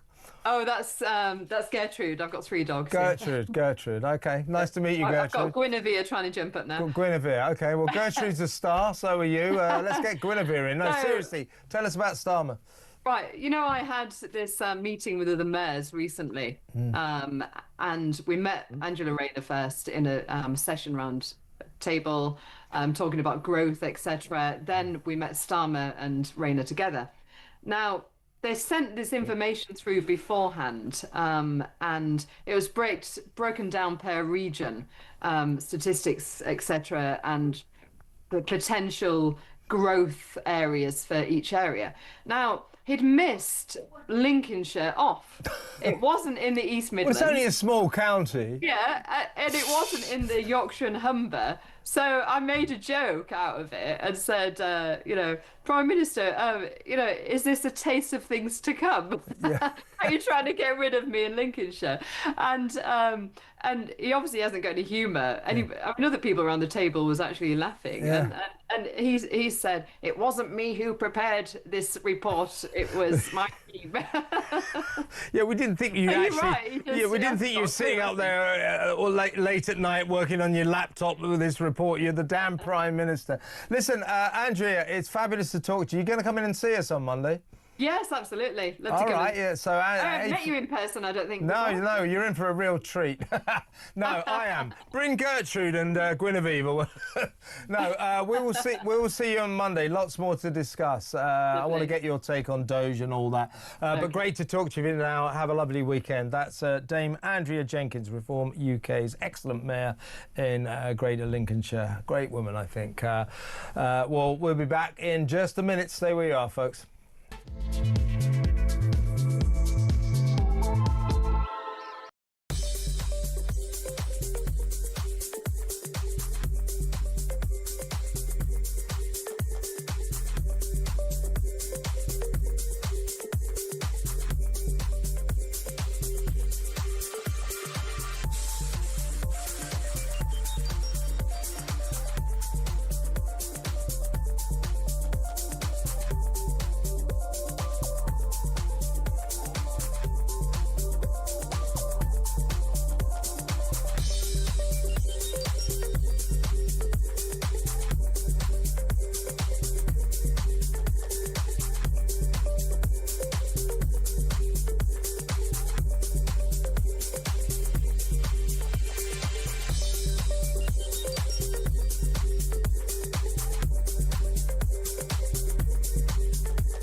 across the UK. On DAB+, on your smart speaker, on your smart TV, and on your side. This is Talk. Welcome back. We're just looking at Donald Trump with his MAGA hat on. He's had quite a week, hasn't he? We're going to go to the phones in just a little while. We've got lots of calls lined up, but by all means, get involved. 0344 499 1000. And before we go to the phones, though, let's have a look at a clip from my upcoming show, What Just Happened. That starts at 9 o'clock in about half an hour. But here's a clip. Prince Harry's just going around people's houses, buzzing, going, "Will you be my friend?" I mean, I think that's where it wasn't drugs or anything. Well, they say he was practising to be a Deliveroo driver because that'll be his next He'd job. be good at that, yeah. She also revealed that she plied the Netflix executive with that jam time after time until apparently the Netflix executive said to her, "Oh, Meghan, you should turn this into a business idea." It's like sort of get off my front doorstep, thank you. I mean, have you ever heard worse claptrap than that? Jam make me happy. What on earth is she talking about? There you go. If you want more of that, and it's unlikely, I admit, but no, seriously, yeah, you do want more of that, I'm telling you. Starts at 9 o'clock, so you can carry on watching or listening here. Very radio friendly if you don't want to watch it, but if you're watching on this channel, you can just carry on watching it. It goes on till 10 p.m. Or tomorrow morning, it hits YouTube around about 9:30. Then you can watch it any time you want, forevermore. Can't say fairer than that. Right, shall we? Let's play a WhatsApp voice note first. This is Davey on the break-in at Bryce Norton. Hi, Kev. It's just about the two that damaged the aircrafts at Bryce Norton. Absolute scumbags. What have they called out to this Iran thing or whatever? They should go to the parents of whoever it is. I presume the kids. It's going to cost millions of pounds, and they should make the parents pay for it because it's just wrong on every level. They're just the lefties, and they're doing what they want. It's a disgrace. Anyway, free Israel. Stuff them. Free Israel. Yeah. Well done, David. I like that. But the one thing you're assuming they're sort of spotty-faced teenagers. They're not. They're not. I mean, one of the leaders of this organisation, what are they called again? Palestine Action or something? Yeah, something like that. Yeah, here we are. Yeah, Palestine Action. He's 55. You know, it's time to grow up, mate. It really is. But somebody also, this is a text I've had in, and it made quite a good point. Should be able to give them. Well, look, I can't find it now, but it was a good point, and it was this, that by prescribing this organisation, by making them illegal, Pete and I kind of poured scorn on it. Is that the best you've got? But they got 350,000 Instagram followers, for example. So that'll have to be closed down. So their lines of communication, reaching out to their stupid followers, will now be impossible. So that I guess is a really good idea. It's a very good point. Yeah. I'm trying to find the guy who sent this. But again, it relies on the kind of the police to follow up on this stuff. That the system has to make sure that anybody who is kind of following them or supporting them is prosecuted. Yeah. You know, we're relying on people that we think are very incompetent to do something very competent. Yeah, absolutely. Just trying to find the guy who sent this thing because he deserves some credit. But you know, I can't find it. This is such a professional show, isn't it? Right, let's go to the phones. Let's talk to John in Windsor. Hi, John. Hi.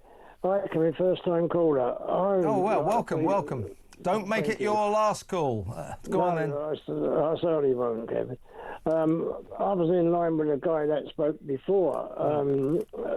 Many years ago, I was in the 50s. I was 1955 to 57. I was national service. And in them days, there was, wherever you were stationed, there was guards all night long walking around. But if these people who had gone not only to Bryce Norton, but to Farnborough Air Base, a major base, right? And why the RAF regiment is purely a regiment for security. Where are they now? Why they just got MOD people checking in cars and then the rest of the night just basically falling asleep? Why TV? Yeah, look, John, it is a shocking security breach because these two twonks clearly just breezed into Bryce Norton on their electric scooters, damaged these planes, and you can laugh about it to an extent. There's something farcical about it, but these aircraft, we might need them. These are important aircraft, part of the RAF. We are on the edge of war, or as Keir Starmer puts it, we're on a war footing. So there's something that damages the nation there, but more of the guilt must be piled onto the RAF and to the security measures. As I said earlier, John, if this is Britain on a war footing, I'd hate to see us on a peace footing. Kevin, I've listened to you most days, most nights, and this country's gone down big time. Well, I'm getting really worried about it. It's the lack of accountability. We're coming up, John, to 1 year of this Labour government, and the prospect of 4 more years is frankly terrifying. How's it only been a year? Yeah, how has it only been a year? Yeah, it seems like a century. I've aged even more than normal. You can talk. My age I am. Anyway, thank you, Kevin, for listening to me, and I will phone in again. Yeah, please do anytime, John, and keep tuning in. Tell all your friends. Good to talk to you, mate. John in Windsor there. Take care, man. I still can't find that. No, you can't find it. It's just the guy made a very good point and he deserves credit for it. I'll see if I can find it by the end of the show. I've got lots of... Somebody, by the way, we were talking about... this is Mike Brewer. This is a guy called Mike Brewer, Mike in Bristol. I live on the outskirts of Bristol, and there was a large... This is Avon Fire Service. I'm in... Pride. I'm in. Yeah, great. Yeah, how about put some fires out, Anyway, because I live on the outskirts of Bristol, and there was a large house fire in my road a few months ago. The fire service looked pretty hapless and took a long time connecting to hydrants and so on.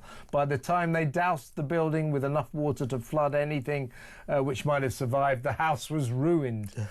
The height of the events, an overhead power cable attached to the property burned through and fell to the ground. Cue lots of blue flashes and sparks, to which one of these burly firemen, whilst bumbling around on the road, made the professional observation, "Oh my God, it's like a effing war zone here." I'd venture to suggest he wasn't a forces veteran. All the best, Mike in Bristol. There you go. Well, I'll tell you what, Mike, he probably had other things in his mind. He had to go off and make a sort of TikTok pride video. So, putting out fires pretty low down their list of priorities. Unbelievable. Thanks for that, Mike. Let's go back to the phones. Let's talk to Caroline in London. Hi, Caroline. Hi, Kevin. Great to speak to you. I'm a bit lost for words. I want to talk to you for 2 things, if I may. The first one is the wonderful, fantastic Foreign Secretary, David Lammy, that we've got. He's good, isn't he? Yeah. And I'm really feeling really emotional about this. There was a guy on the radio on one of early on Talk Today, a guy in Israel who was lent money to get a flight home, but before he managed to do that, he phoned the embassy, he phoned the Foreign Office, got nothing, and then when he went to an area where lots of other Europeans were, there was people from America helping the Americans, France, and Spain. No one from the UK. Yeah, no one from the UK, and there's a lot of people that are not Jewish anyway that go to Israel. Of course. Of the day, they are British citizens, and I haven't heard any MPs screaming today about this. David Lammy isn't seen anywhere, and this is beyond. I'm speechless, Kevin. I need you to fill the words in, because this is now intolerable. What's going on? Well, there's suggestion, and I'm not, I'm just putting it out there because this is what people have been saying, that David Lammy, and for that matter Keir Starmer, all things Israel, they're just not really very interested in. You want to go to Israel, you want to go to that place, you're on your own. We don't really care. So there's this sort of anti-Israel aspect. It's being suggested to Britain's lackadaisical attitude to safeguarding its citizens in that country. That's just what's being put out there. But either way, whatever the reason, unlike other nations, Britain isn't doing anything for our citizens there who are there for perfectly legitimate reasons. They're just being told, well, why don't you get in a car and drive across the desert to Egypt? Yeah. A very dangerous journey, by the way. It's pathetic, Caroline. But they're not even... What else are they doing? They're not doing anything since they've got in. Look what they've done for the British population. Just taxed us and taxed us and taxed us and let more and more migrants in. And my worry is now this is becoming a very dangerous country. It's becoming a dangerous country, particularly for women, because they keep letting in undocumented young men who seem to be beginning to commit sex crimes. So there's a problem here. Please get David Lammy on. I'd love you to interview him. I would too. But I think I'm not on his Christmas card list. But I'll do my best, Caroline. Good to talk to you. Call me again. I just want to read this quickly because our video, and you get a mention in this, is hitting the spot. This is from Chris. Hi Kev. I'm a retired fireman and I found this video sick. Also, why is the appliance being painted in rainbow colours? The taxpayers footing the bill. I'm not sure it was... Yes, it was. You're right. It was, wasn't it? As it will have to be resprayed again after this lot. Pete, that's you. Pete is correct. It's an embarrassment to gays, and I have family and friends who are gay, and they detest pride flags and what it stands for. They just want to get on with their lives. I agree with that. Fire brigade has gone downhill like police and ambulance. Sad, really. Thanks, Chris. Really good. Let's quickly play a WhatsApp voice note again about our fire brigade pride video. This is from Oz. Hey, Kev. Oz from Inclair. Yeah, Armin, incensed.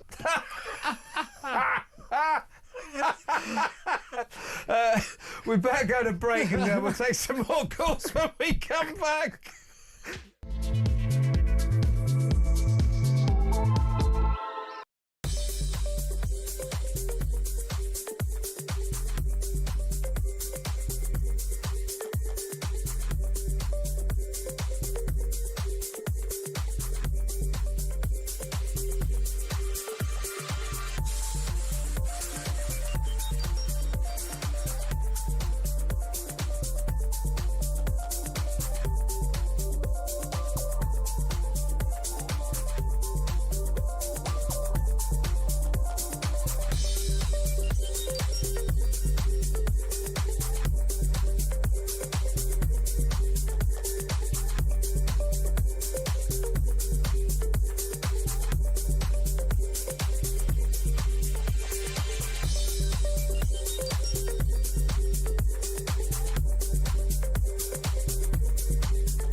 across the UK, on DAB+, on YouTube, on the app, on your mobile, the home of common sense.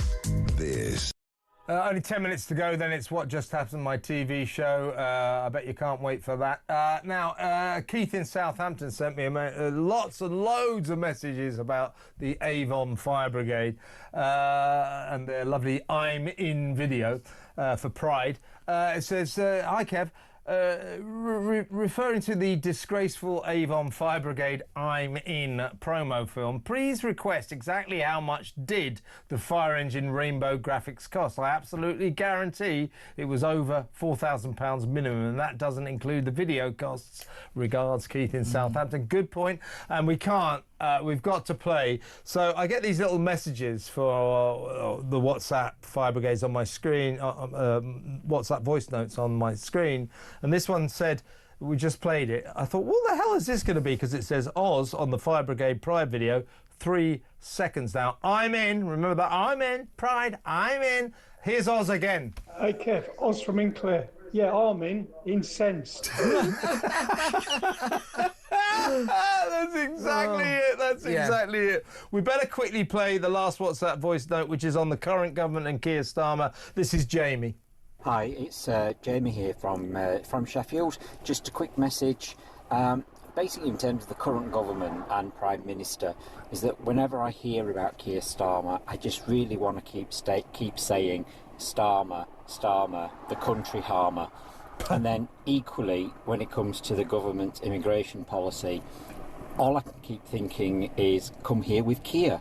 So I don't know whether those are accurate reflections or whether it's an indicator that I need to go and get some therapy. I'll leave listeners to decide that one. Cheers. Bye. Keir has left the country in a state of fear. It rhymes with a lot of stuff, It's a really Keir. unfortunate That's one name of his for a Prime big problems. Starmer's not bad either. Yeah. Starmer, Harmer, Harmer. Farmer, Harmer, all that. Right, let's quickly get a last couple of calls in. This is Jason in Sheffield. Hi, Jason. All right, Kev, how you doing, mate? All right, mate. You want to talk about the Avon Fire Brigade? Yeah, well, when you first mentioned it, I was thinking, hang on a minute. I thought someone was going to start flogging me makeup. Yeah, that's right. Yeah, that woman on the phone. Oh, well, it's the Avon lady. Yeah. Yeah, ding dong and all that.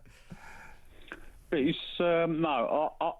To be fair, I think these pride marches and all the rest of it, I think they're pretty much run their course now. I mean, look, who cares if you're gay or not? I don't care if anyone's gay. I think it's a good point. I mean, the point is, I've got nothing against pride marches. LGBTQ community, let's support them to the hilt. What we're talking about here, though, is this the best way for a tragically underperforming fire brigade to spend their time? No, it isn't. They should concentrate on improving what they're supposed to do, putting out fires. And the Watchdog Inspectorate has decided that they're useless in almost every category. And there they are going, I'm in. Oh, look, let's put a flag on. Oh, it's pathetic. It's pathetic. It really is. Well, Kev, the fact of the matter is, that's where this country is. That's exactly it, Jason. That's exactly it. That is a snapshot of the way this country, what this country has turned into. That's exactly it. Sort of silly halo polishing, stupid virtue signalling, rather than sensibly getting on with running the country properly, doing your job properly, just being a sensible individual. No, let's put on a flag and no, put out some fires. Jason, got to move on. Great call, thank you. Let's quickly talk to Chris in Epsom. You want to talk about Bryce Norton. Chris, what would you like to say? Hi, Kev. Hey, Peter. Hey. Just a funny story first. We'll be the judge of that. Bold opener. Yeah, go on.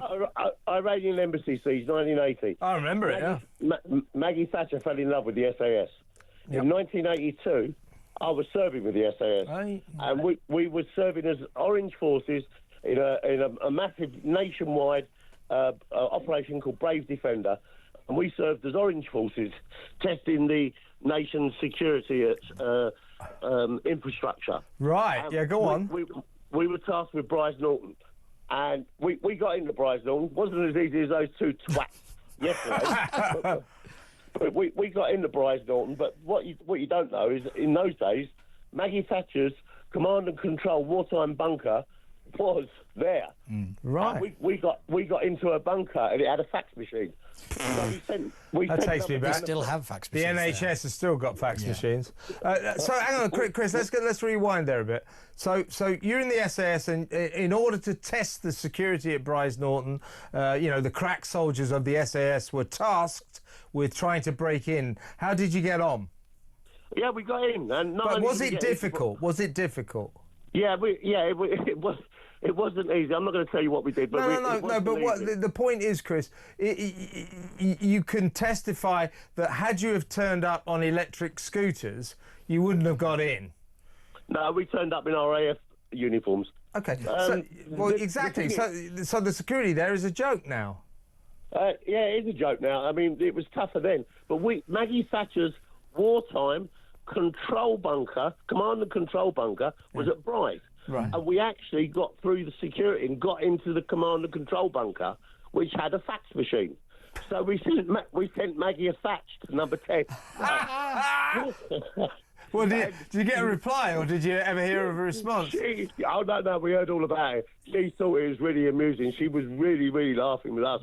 Well done. With the RF. Now, but given your experience, what a joke! What happened last night? Two twonks on scooters. What I've just told you is a joke. Yeah, no. I mean, that's a great story, Chris. But last night, two twonks, pro-Palestine twonks on electric scooters, just ride in, damage two aircrafts, and ride out. They still haven't caught them. Unbelievable. Right, first of all, they're not just two aircraft, which I was a bit angry about Ian Collins talking about him monkeying around. They are refuelers. They are used at the moment. I agree with that. Yeah. They're used every day at the moment to refuel fighter jets that are having to be sent up to ward off Putin's fighter jets that are prodding and testing our airspace every day. Yeah. So they've damaged some very crucial equipment that we need for these war-torn, turbulent times. So, Correct. You can laugh about the security, the laughable security, but this is very serious, and what they managed to do was damage two very important aircraft in the defence of this nation. So that you're right, Chris, there's a very serious side to this, isn't there? What they can do about it, and they've made the first step, but have they got the balls to go all the way in? They've prescribed them as a terrorist organisation, all right? Yeah. Because they've attacked our infrastructure when we're on a war footing. Words out of the PM's mouth. 4 o'clock this morning, because all the members are listed, right? If you go look at the Palestine Action Group, they're all listed. Who started it in 2020? The 55-year-old and the Palestinian child of a refugee. Every single door should go in at 4 o'clock this morning, and they should all be charged with joint enterprise. Yeah. Why not? Why not? Because they're obviously complicit in this. Yeah, you're right. That's a really good point, Chris. If they want to be tough on this, and they should be, go and get everyone who's a member of this organisation and arrest them. They'll all be middle class. It will traumatise them. How did they stop the Just Stop Oil people and the what they call Extinction Rebellion and all that lot? They started putting them in prison, and because they're all middle class, they were absolutely traumatised, and it all stopped. So they should do the same, Chris. I think you're exactly right. Chris, I've got to move on now because the show is about to end. But really great story about you back in the day when you broke into Bryce Norton. Thanks for sharing it, and I know you'll keep in touch. It's always good to talk to you. That's Chris in Epsom. I don't think we have any more time for any more calls. So, John in Merseyside, give me a call on Monday. Sorry about that, and everyone else who called. We've got loads of messages. Just for Bryce Norton, we do keep the planes the royal family use, the government use at Bryce Norton. It is a major airport. It's pretty much the main RAF base, isn't it? It really is. Yeah, it's central to the national security effort. Exactly. So, everybody, you might want to get on the line and talk to Andre Walker and Ash about this a bit later. I think James Whale might be around. I'm hoping he will be. So that comes up at 10 p.m. In the meantime, in just 30 seconds, just after the news, it's What Just Happened by excellent TV show. You can watch it on this channel or you can listen to it on the radio. It's very radio friendly. I'll be back on Monday. I'll see you at 7 p.m. I expect you to be there.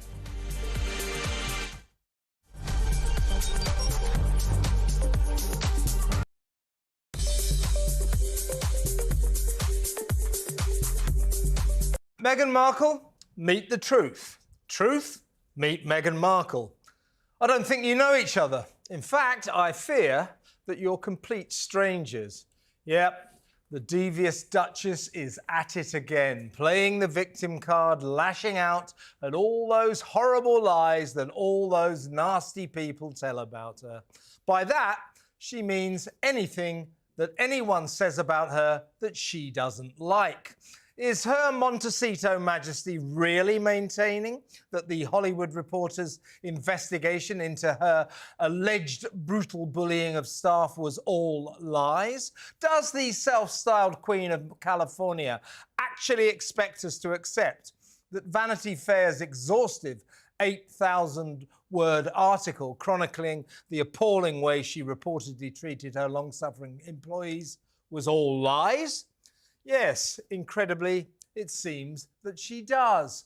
On the latest of Manic Meg's dizzying number of podcast appearances, British-born brand boss Emma Grede inquired, if you could rewrite your public narrative from scratch, is there anything that you would do differently? Pushing the boundaries of plausibility to an epic extent, her ladyship replied, yes, I would ask people to tell the truth. It appears she's referring to the tales of bullying at the palace during her brief tenure as a working royal in the UK. Her awful antics were reported in an email to the late Queen, who ordered a full, external, independent legal probe, the results of which have never been published, but may well be if Meghan doesn't let it drop. Why can't she, for God's sake? What's wrong with her? The implication is clear. All the bad publicity the notoriously difficult Duchess gets, that ongoing avalanche of negative press, it's purely because the haters make up vile and hurtful fibs about her. Yeah, right. Talking of podcasts, Ms. Markle also told Emma that she's resting Confessions of a Female Founder. Resting? Resting as in rest in peace, after rock-bottom viewing figures and hurtling out of the top 100 charts faster than a bat out of hell, I'd hazard an educated guess that Meghan's toweringly tedious interviews with entrepreneur women have been consigned to the scrap heap of showbiz history. Not temporarily, forever. Just like her first podcast disaster, Archetypes, a profoundly boring 12-part insomnia cure that declared all-out war on entertainment.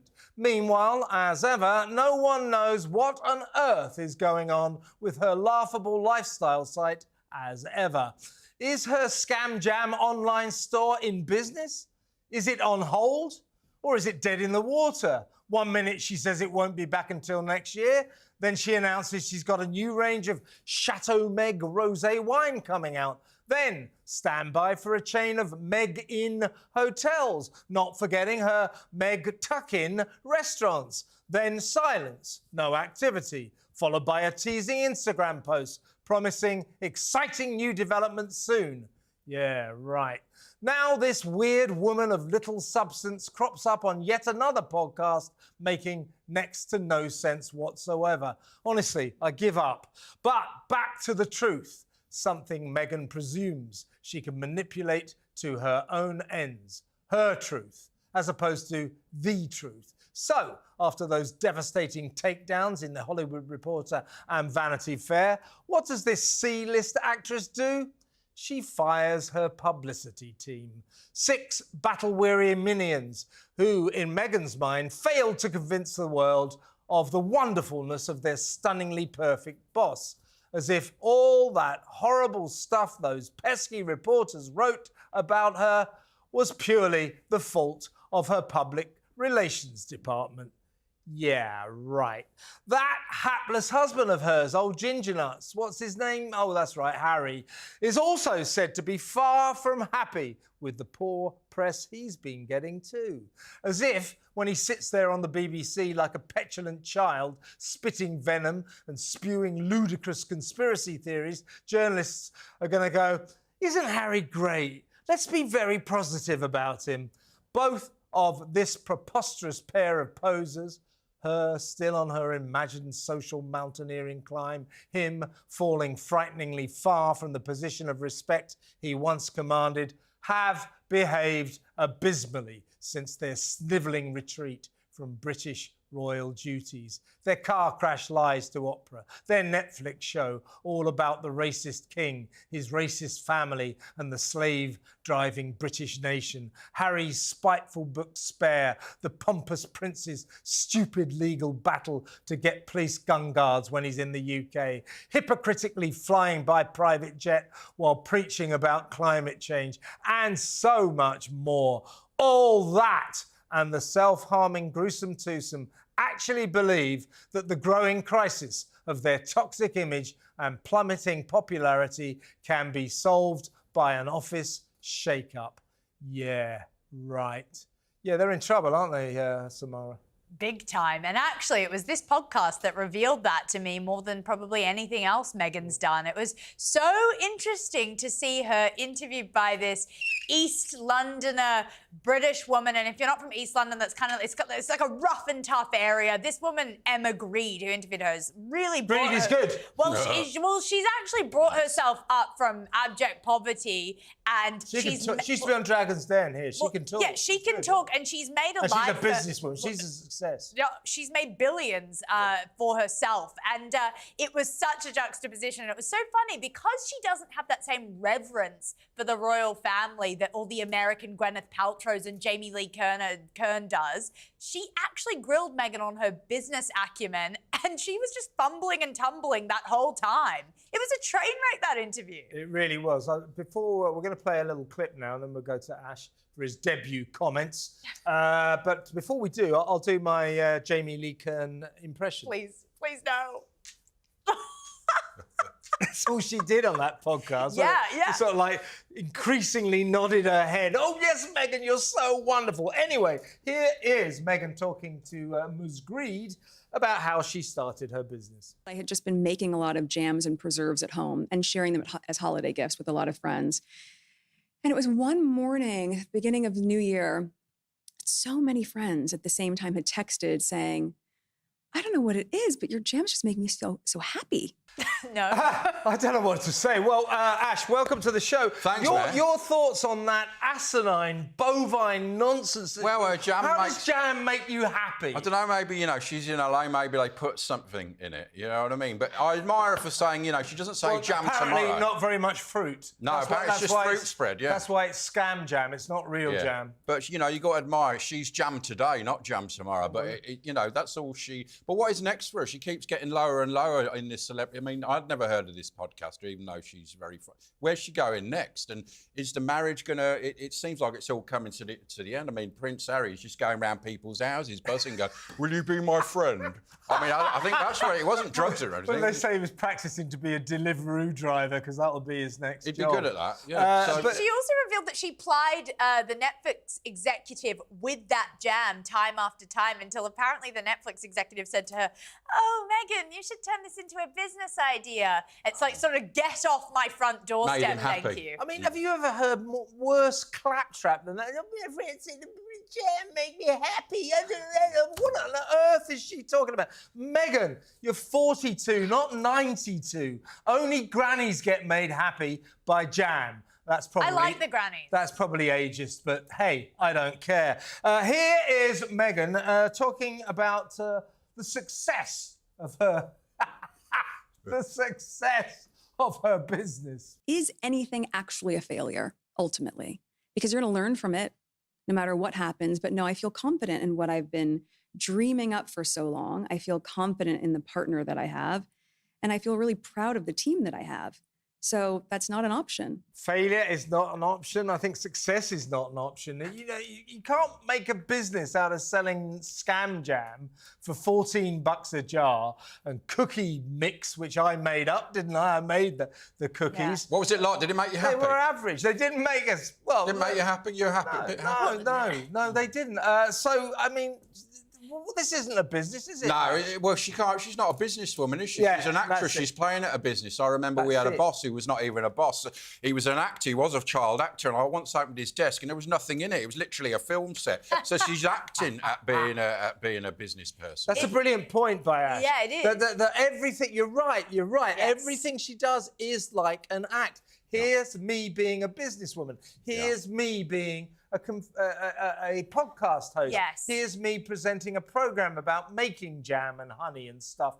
And she doesn't do any of it at all well. But as far as she's concerned, it's probably just a performance. Totally. I mean, you can see that it's such a sanitized PR version of answers that she's given to Emma. And even in that failure section, Emma actually said, oh, come on, Meghan, my first business was a massive failure. You know, I didn't invest that properly and I didn't do this properly. And Meghan just goes, oh, nothing is a failure. It's like she used the word authentic 25 times in that interview, Meghan did, but there was nothing authentic about it. Yeah, and you know why she says nothing is a failure? You know, because there's nothing is a failure, because then you learn from the experience.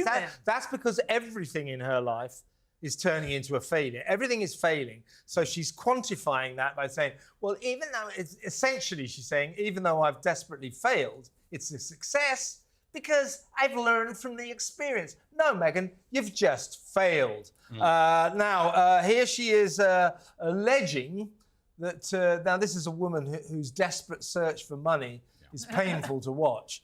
She's alleging here that she's turned down lots of money. That'll be the day. I have turned down a lot of opportunities that do not feel value aligned. No, it's very easy to say no matter the price, if you aren't going to be able to sleep well at night. Yeah, a lot of opportunities, receptionist in office blocks. She was offered the chance to be a cinema usherette. Turned them all down, Ash. Unbelievable, but I mean, like you said, shelf stacker. She said no. She was good at that. She said no. She turned down that opportunity. It doesn't involve jam. She's not interested. Well, but she's I mean, self-stacking the jam aisle. But all the successful entrepreneurs, they always say, you know, you've got to fail to be a success. But she just keeps failing. So eventually, you know, she's got it. She probably just says, well, I'm really good at failing. So there's going to be a massive success at some point. But it's just getting worse. It's like the door's closing, isn't it? And like you said, they haven't got any money left and they want to hang out with the bigwigs in Hollywood. What are they going to do next? What's going to happen? Well, that's what we always say, isn't it, Samara? They are probably dwindling millionaires, but they're millionaires living a billionaire's lifestyle. Yeah. And her desperate search for cash is, as I say, is palpable. I mean, she is desperate for money. They need it, I think, now. I've always said, you know this, you can confirm this. I've been saying for months now, definitely weeks, that the story about these two going forward will be financial. Well, it's really true. And what's very interesting about that is that she's always whining, saying, oh, I don't have any opportunity. I mean, in the same interview, she goes, I didn't really get any opportunities as a mixed race actress, blah, blah, blah. And then, no one knew she was mixed race, did they? 20 minutes later, she talks about all the opportunities that she turns down. I mean, this is a business podcast. Do you think that's relatable to the average person bootstrapping their first company? Turn everything down. What's wrong with you, Meghan? This is the thing about when she plays the race card. When she came to Britain and started going out with Harry, you know, subsequently they started saying, oh, everyone was against me because they're racists. And when she first started saying that, she said, I'm a racist. But we're all going, but you're white. Yeah, and she self-identifies. Like Gary Lineker, the older. We know she's mixed race. We found out she's mixed race. She made us find out. But like a lot of mixed race people, she looks very, very white. A lot of mixed people look very, very black. You know, so when she goes, oh, I'm the victim of racism, when people set their eyes on Meghan for the first time, well, back in those days when they didn't know who she was, they had no idea she was a woman of colour. Also, she's talking to another woman of colour who I'm pretty sure Emma Greed has faced much more adversity than her. She didn't like She's just that. tone deaf to a T. No, she didn't. I mean, that Emma Greed said, sometimes I wake up and I'm feeling a bit ghetto. She was just saying, and Meghan didn't like that, because obviously Meghan's never come from that world. Yeah. And she didn't like that she could was properly... I agree with you. You got the impression that Emma Greed, who is clearly a no-nonsense woman who knows what she's talking about, she was sitting there and she was very polite to her. She wanted her podcast to be entertaining. But you could see Emma Greed is going, who is this idiot? She has no idea what she's talking about. Because she made it for herself. You know, we sense that she's got no business sense whatsoever. Emma Greed, you could tell, absolutely knew that she had no business sense whatsoever. Anyway, she did only recently complete her most recent effort at a podcast series after Archetypes was such a disaster, her first series. She came out with this thing called Confessions of a Female Founder. As I said in my podcast, that plummeted out of the top 100 podcast charts faster than a bat out of hell. By the time it ended, only about 6 people were watching it or tuning into it. So it was an absolute disaster. But here is Meghan explaining why, at least temporarily, sadly, brace yourselves, folks, there won't be any more Confessions of a Female Founder. This was a decision to say, OK, I'm going to stop this now, because you were having like huge success. I mean, I was hearing about that podcast everywhere, and you've decided I'm going to stop and focus on the business. Have to. Nice. But equally, yes, I wrapped season 1 of my Netflix series. So it's still ongoing while also doing a podcast, while also building my business. And at a certain point, the only thing I want spread thin is my jam. And your jam is very thin, I can testify to that.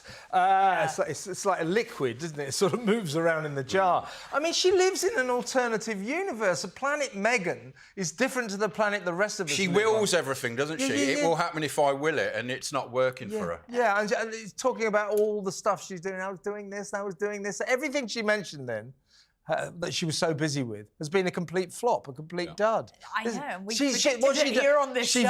She venerates business or busyness for busyness' sake. Yes. It's no good just being busy. You've got to be successful. She's busy, but she fails. I mean, it's a massive overcompensation. You know those people who go, oh, I'm doing this and this and this, and I'm just absolutely rammed with work at the moment. Oh my gosh, those are always the people that are not actually that busy. When they have to really go, no, I'm doing things, but I can't fit everything in. A podcast only takes as long as it takes to record it and getting down the off license or liquor store if you want. She's talking up to claptrap. You're so right. People are going, what are you up to then? Busy. Yeah. Anytime somebody goes busy, it means they're not. They've got nothing to do.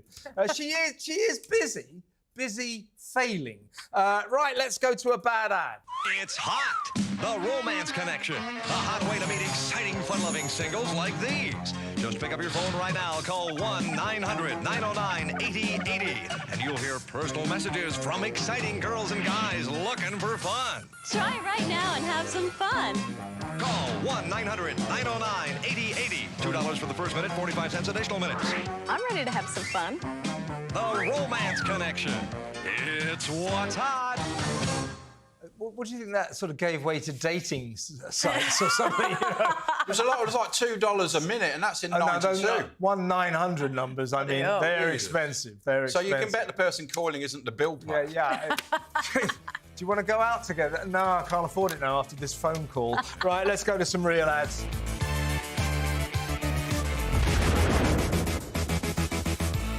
What just happened?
as hell, it's Kevin O'Sullivan.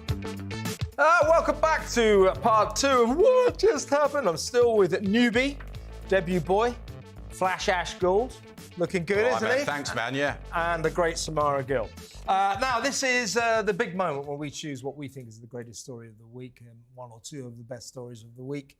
And this is how it goes. 3, 2, 1. Yeah, well, Trump versus Iran, Israel versus Iran. I mean, the war in the Middle East has been very much the story. By the time you watch this, God knows what will be going on. But the drumbeat of war has been the background to this week. And Donald Trump has been approaching this escalating conflict between Israel and Iran in his inimitable fashion. Take it away, Donald. Have you been answered questions about whether you are moving closer or you believe the U.S. is moving closer to striking Iranian nuclear facilities? Where's your mindset on that? I can't say that, right? You don't seriously think I'm going to answer that question.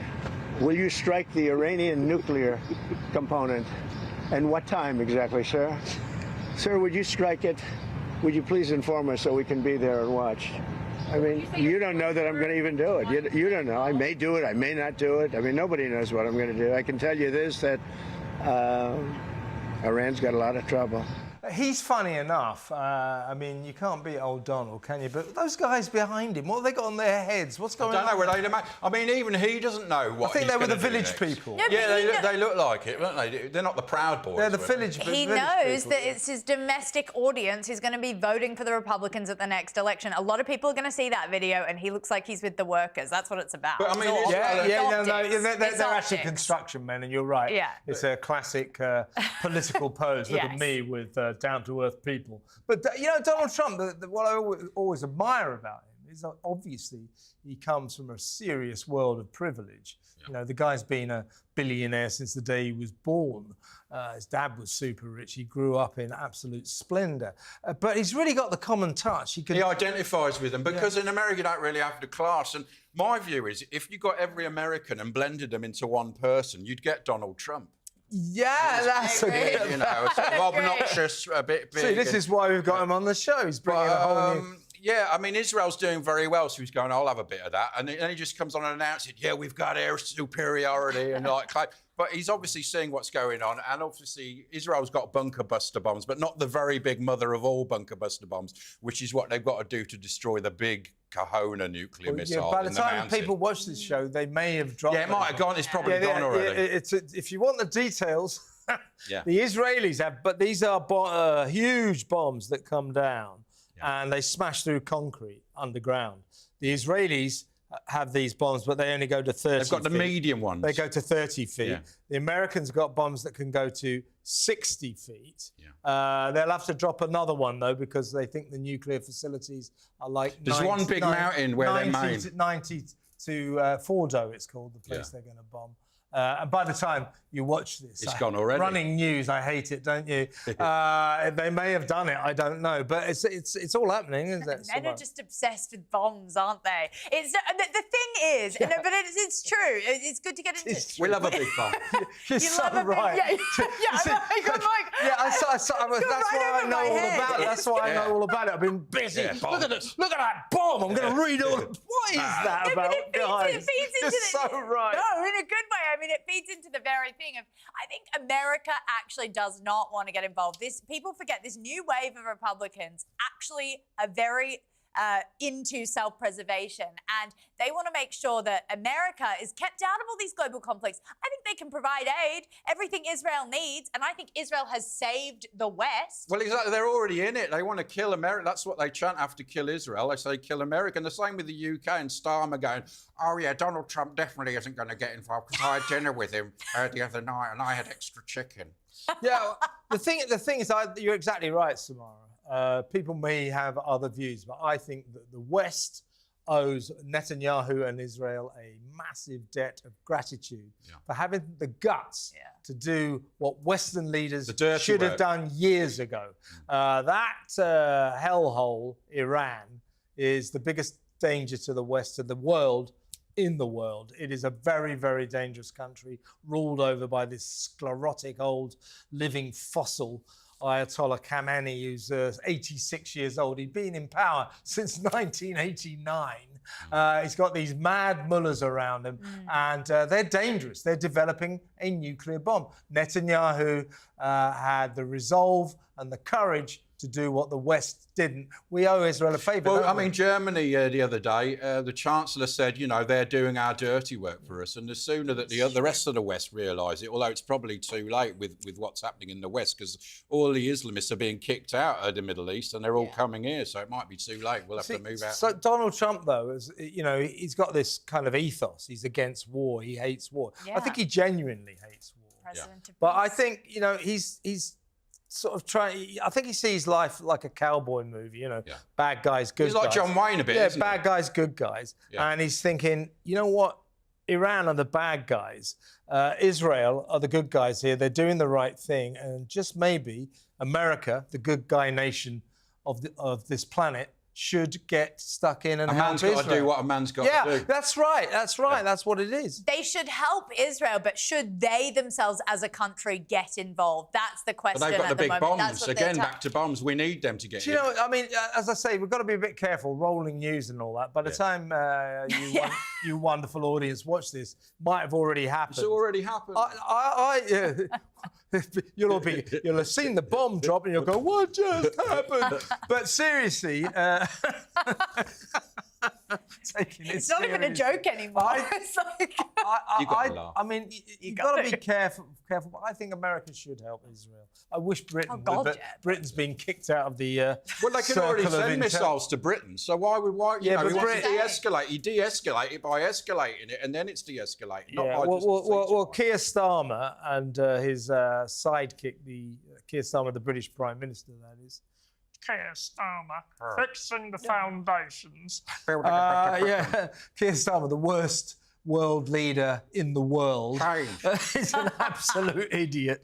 Anyway, him and his dumb and dumber sidekick, David Lammy, the Foreign Secretary, they've been so anti-Israel that Starmer doesn't know anything about what's going on. We have been kicked out of the circle of intelligence, and that is troubling. But here is our dear leader, the British leader. Luckily, you people watching in Australia and Canada and America and around the world, you're so lucky you don't have to put up with this guy as your leader. Take it away, kid. And when I first saw it, I thought it was a spoof. It looks like an AI made up thing. Meanwhile, who does he think he's kidding? Yeah. He's a boring little technocrat. You've meanwhile got Donald Trump leaving that event early and not giving a toss instead of making a motivational video. Donald Trump stormed out or just left it because his contempt for G7 knows no bounds. Now, everybody, right? That summit, G7, it's very important. People go, it's very important these world leaders get together.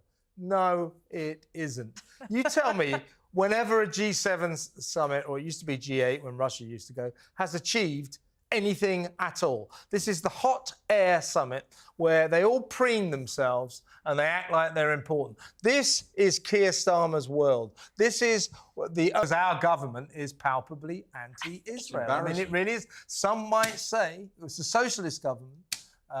It's the Labour Party.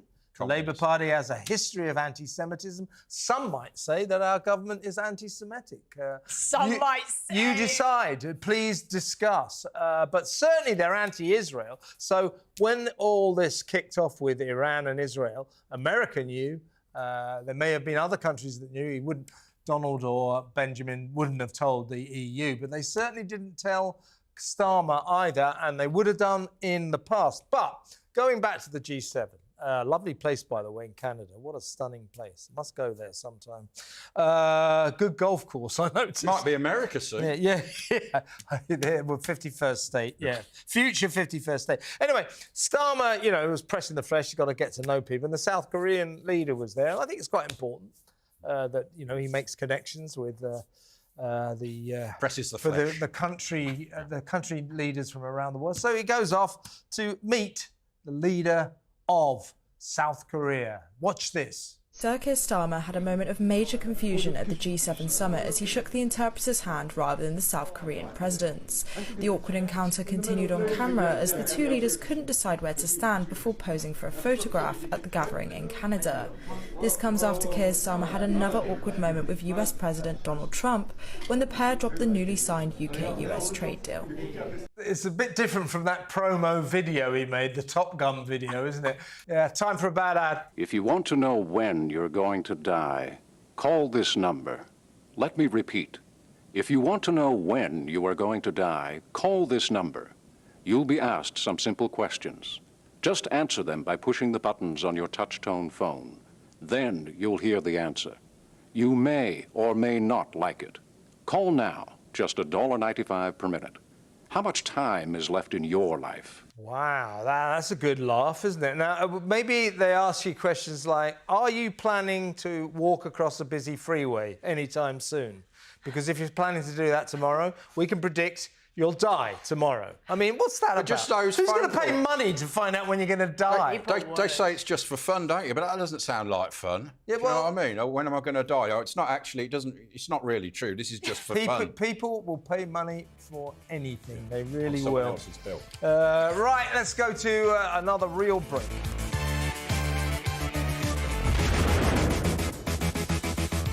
What just happened?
as hell, it's Kevin O'Sullivan.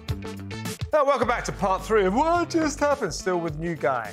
flash. All right, man. How's it going, Kev? I'm wearing a tie like you said. Is it going all right? Yeah. You're going to dress up every time you're on Every this. time, man, This don't is worry. Flash Ash Gold. He's not actually known for his sartorial style. You said it would be funny. I don't know whether that's a good thing it's or funny not. to us, isn't it? Like I'm going to a wedding, you said. Yeah. If you come to Maybe my I- wedding, could you dress a bit better will, than man. that? But anyway, this is Flash Ash Gold and also Samara Gill. And this is time for viewers' questions. When you send in your inquiries and Samara reads them out and I answer the questions. So take it away, Samara. Labour MP Darren Jones claims the majority of small boat migrants are women and children. Do you agree? Do you Children, agree with the babies lie? and women, he said. He said this on a programme here in Britain called Question Time.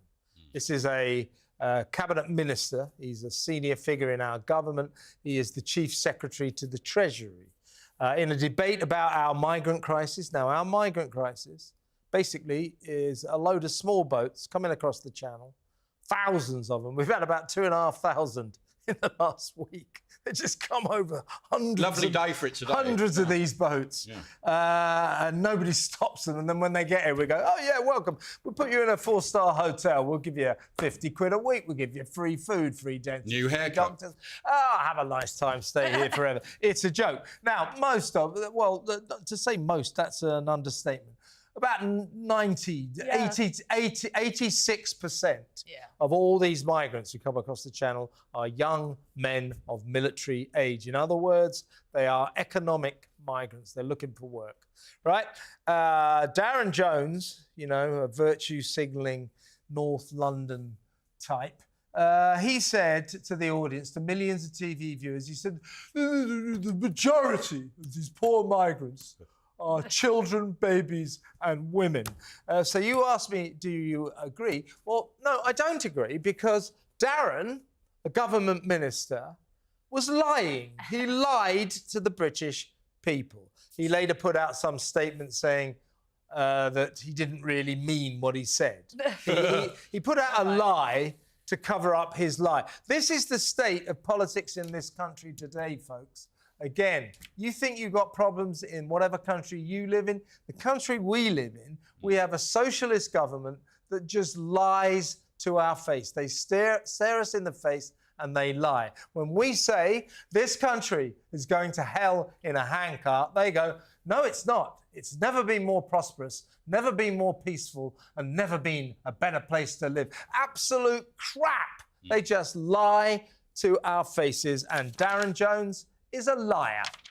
And they say that, like when they talked about other stuff, you're far right for saying this, the grooming gangs, and now they're going back on that. And soon they'll start saying, they were saying, they'll say you're not far right, you were. So they're when this socialist government don't agree with us, Keir Starmer's like this. If they don't agree with anybody politically, anybody slightly right of centre, they call them far right extremists. It's just nonsense. But then there's a report comes out and they agree with being the far right. It's not far right. Anyway, sod them. Next question, Samara. Kent County Council is giving illegal immigrants free TV licences. Do you think they deserve them? Well, of course they don't, but this is just the tip of the iceberg, tip of the rancid iceberg.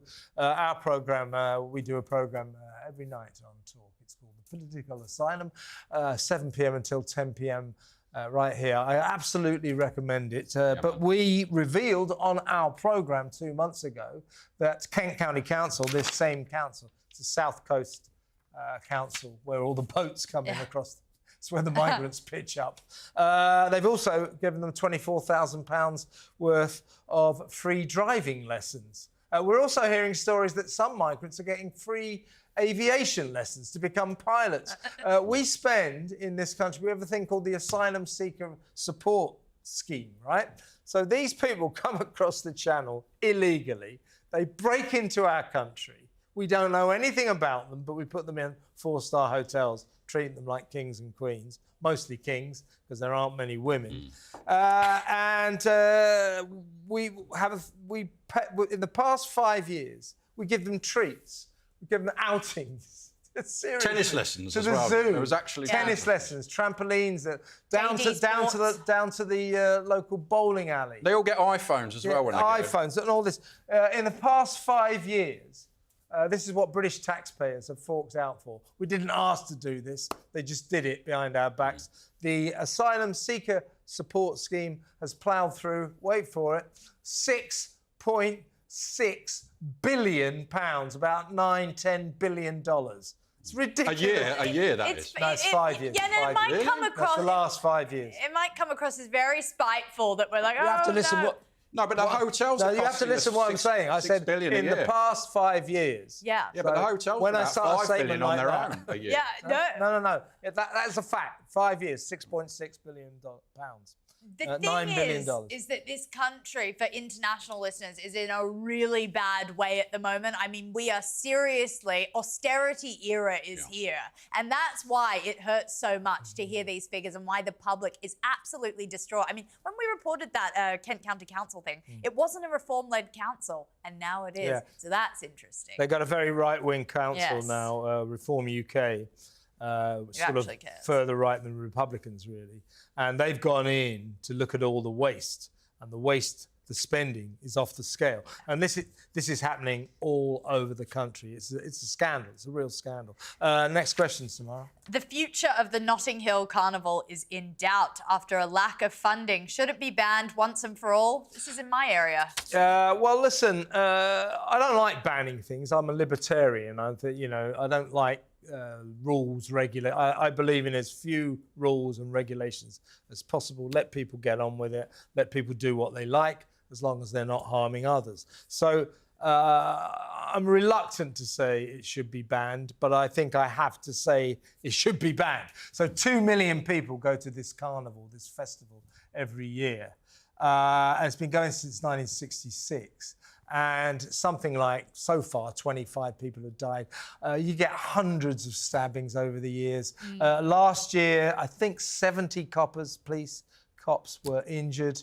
There were 2 deaths, two murders, at least 8 stabbings. So when you have an event that's killing people, you have to say, well, no social event, which is what it is in the end, is worth the death of anybody. So if they can't stop people being murdered and stabbed, which they can't, you have to say ban it. It's in your area, isn't it? Yeah, I would love it to be banned tomorrow. Do you move out the area? Because a lot of people do, and they board. Because people urinate, and even worse, in the front porch. Well, they have sex. They have sex in the street. Yeah. And they defecate in people's gardens and stuff. It's horrific. Do you stay there during the time? Yeah, I do. I live just outside the boundary, but I see like you're not exactly like, central. Well, yeah, but I see all the randoms that come. I mean, it's really unsafe. I hate it. It is in Kensington. It's 20 miles from Notting Hill, but you can hear it. Well, with the but you've seen it on the TV.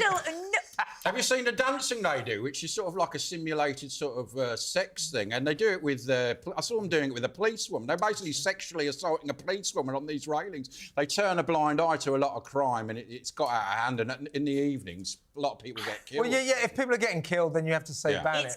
It's the advent of gang culture has changed the Notting Hill Carnival. The police are overwhelmed. Have you been to the... I've been in London since about 94. Have you ever killed anyone at the Only about 3 people, but now it's sort of gone out. They got in your way, didn't they? But you know, they deserved it. Even the 90s when I came here, it was going off a bit, but now it's got to another level. I mean, I'm sure in the 60s it was great and it was great fun, but now and you get actual gangs steaming in and you know, scores being settled. Look, for the most part, it is fun. You know, it's a celebration of diversity, very much a sort of black Afro-Caribbean kind of event. Yeah, yeah. Which is great. And so that, for the most part, 2 million people go. It's massive, massive.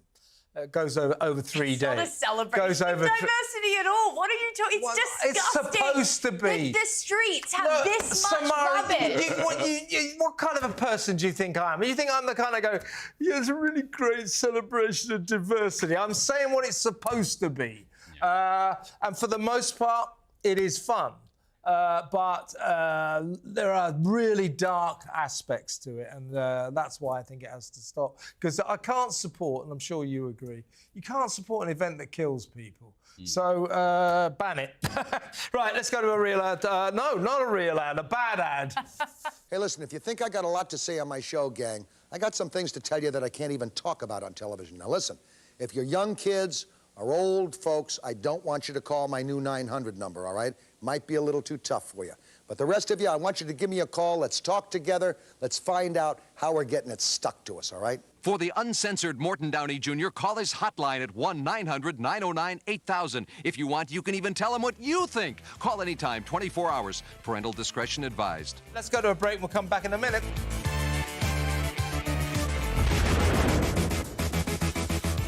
What just happened?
Mad as hell, it's Kevin O'Sullivan.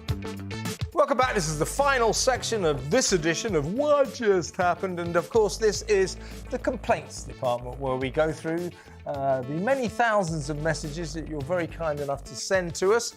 Sherry has said, Tamara's so pretty and bright. Surely voice moderation lessons will enhance her career immensely.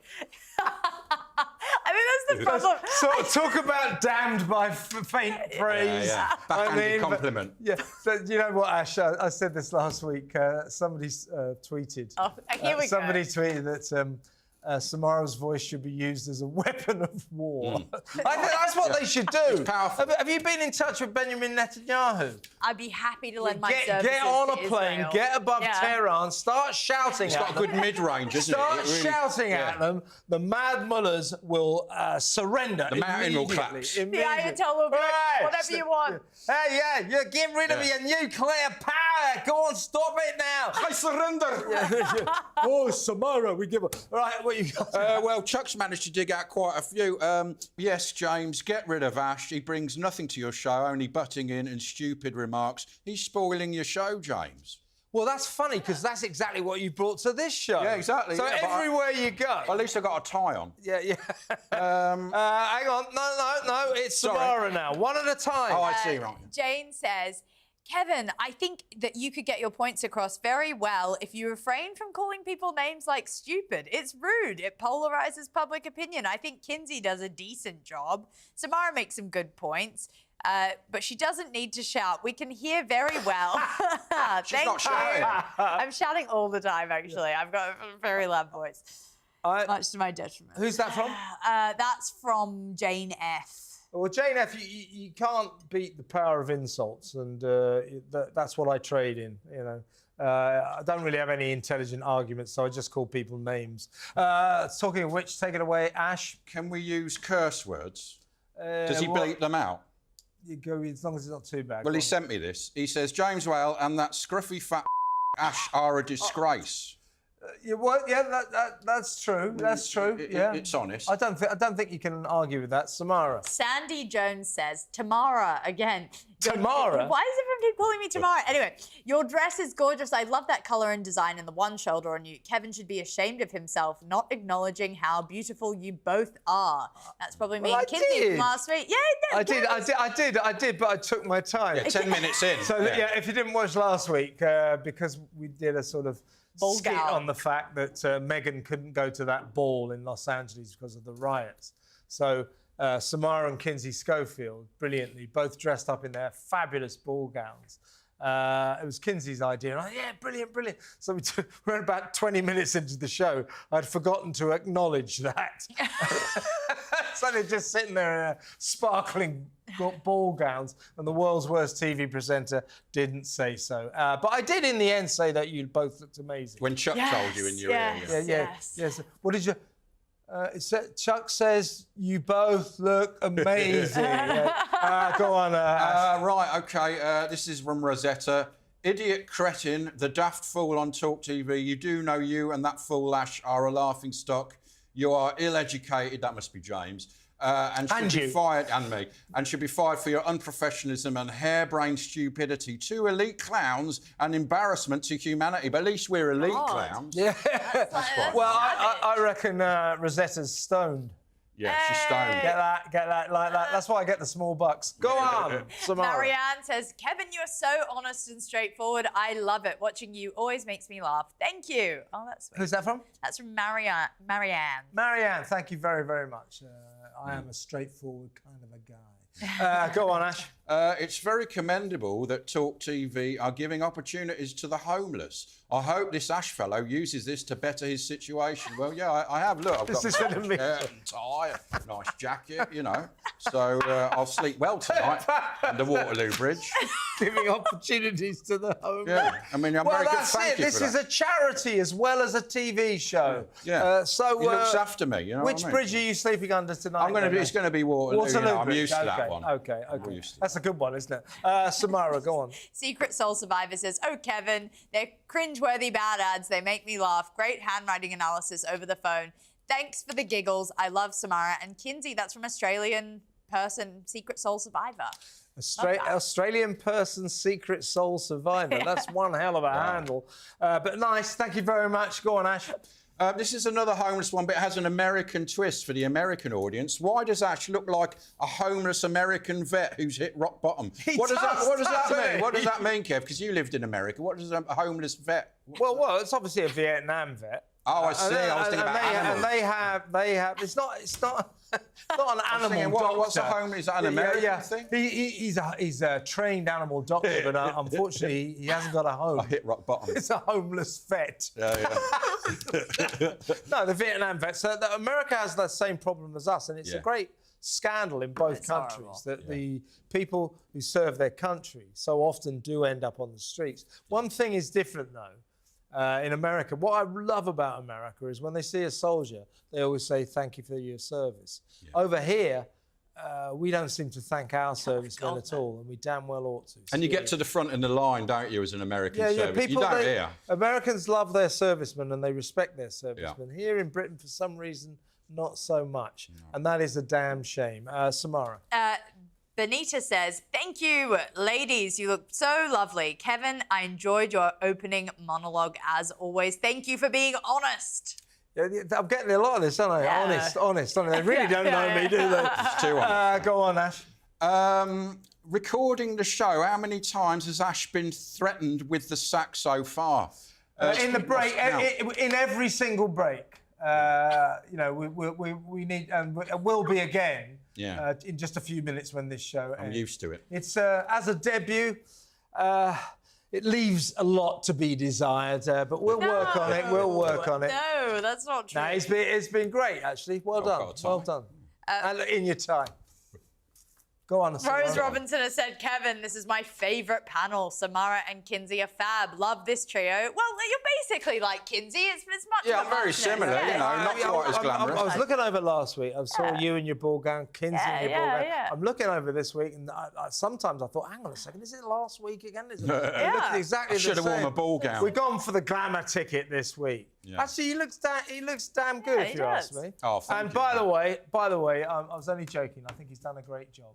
Thanks, Bubba. We'll have him back any time, as in next week. Time for a bad ad. Let the wisdom of my ancestors predict your future. Now, for the first time, the ancient secrets of Chinese astrology are available to America. Our horoscope readings were the first and are more accurate. Call this number and enter your birth date with your touch-tone phone. Then Madam Wong predicts your future. Will you be successful? Will you find true love? Madam Wong's Chinese astrology has the answer. $1.95 per minute. Under 18 get permission for entertainment only. Let ancient wisdom guide your life. Madam Wong predicts your future. After you paid for the call, she'll predict you'll be broke. But she could, like, hook up with the guy who predicts your death. Yeah, So Madam Wong predicts your death. There you go. business idea. One for Meghan.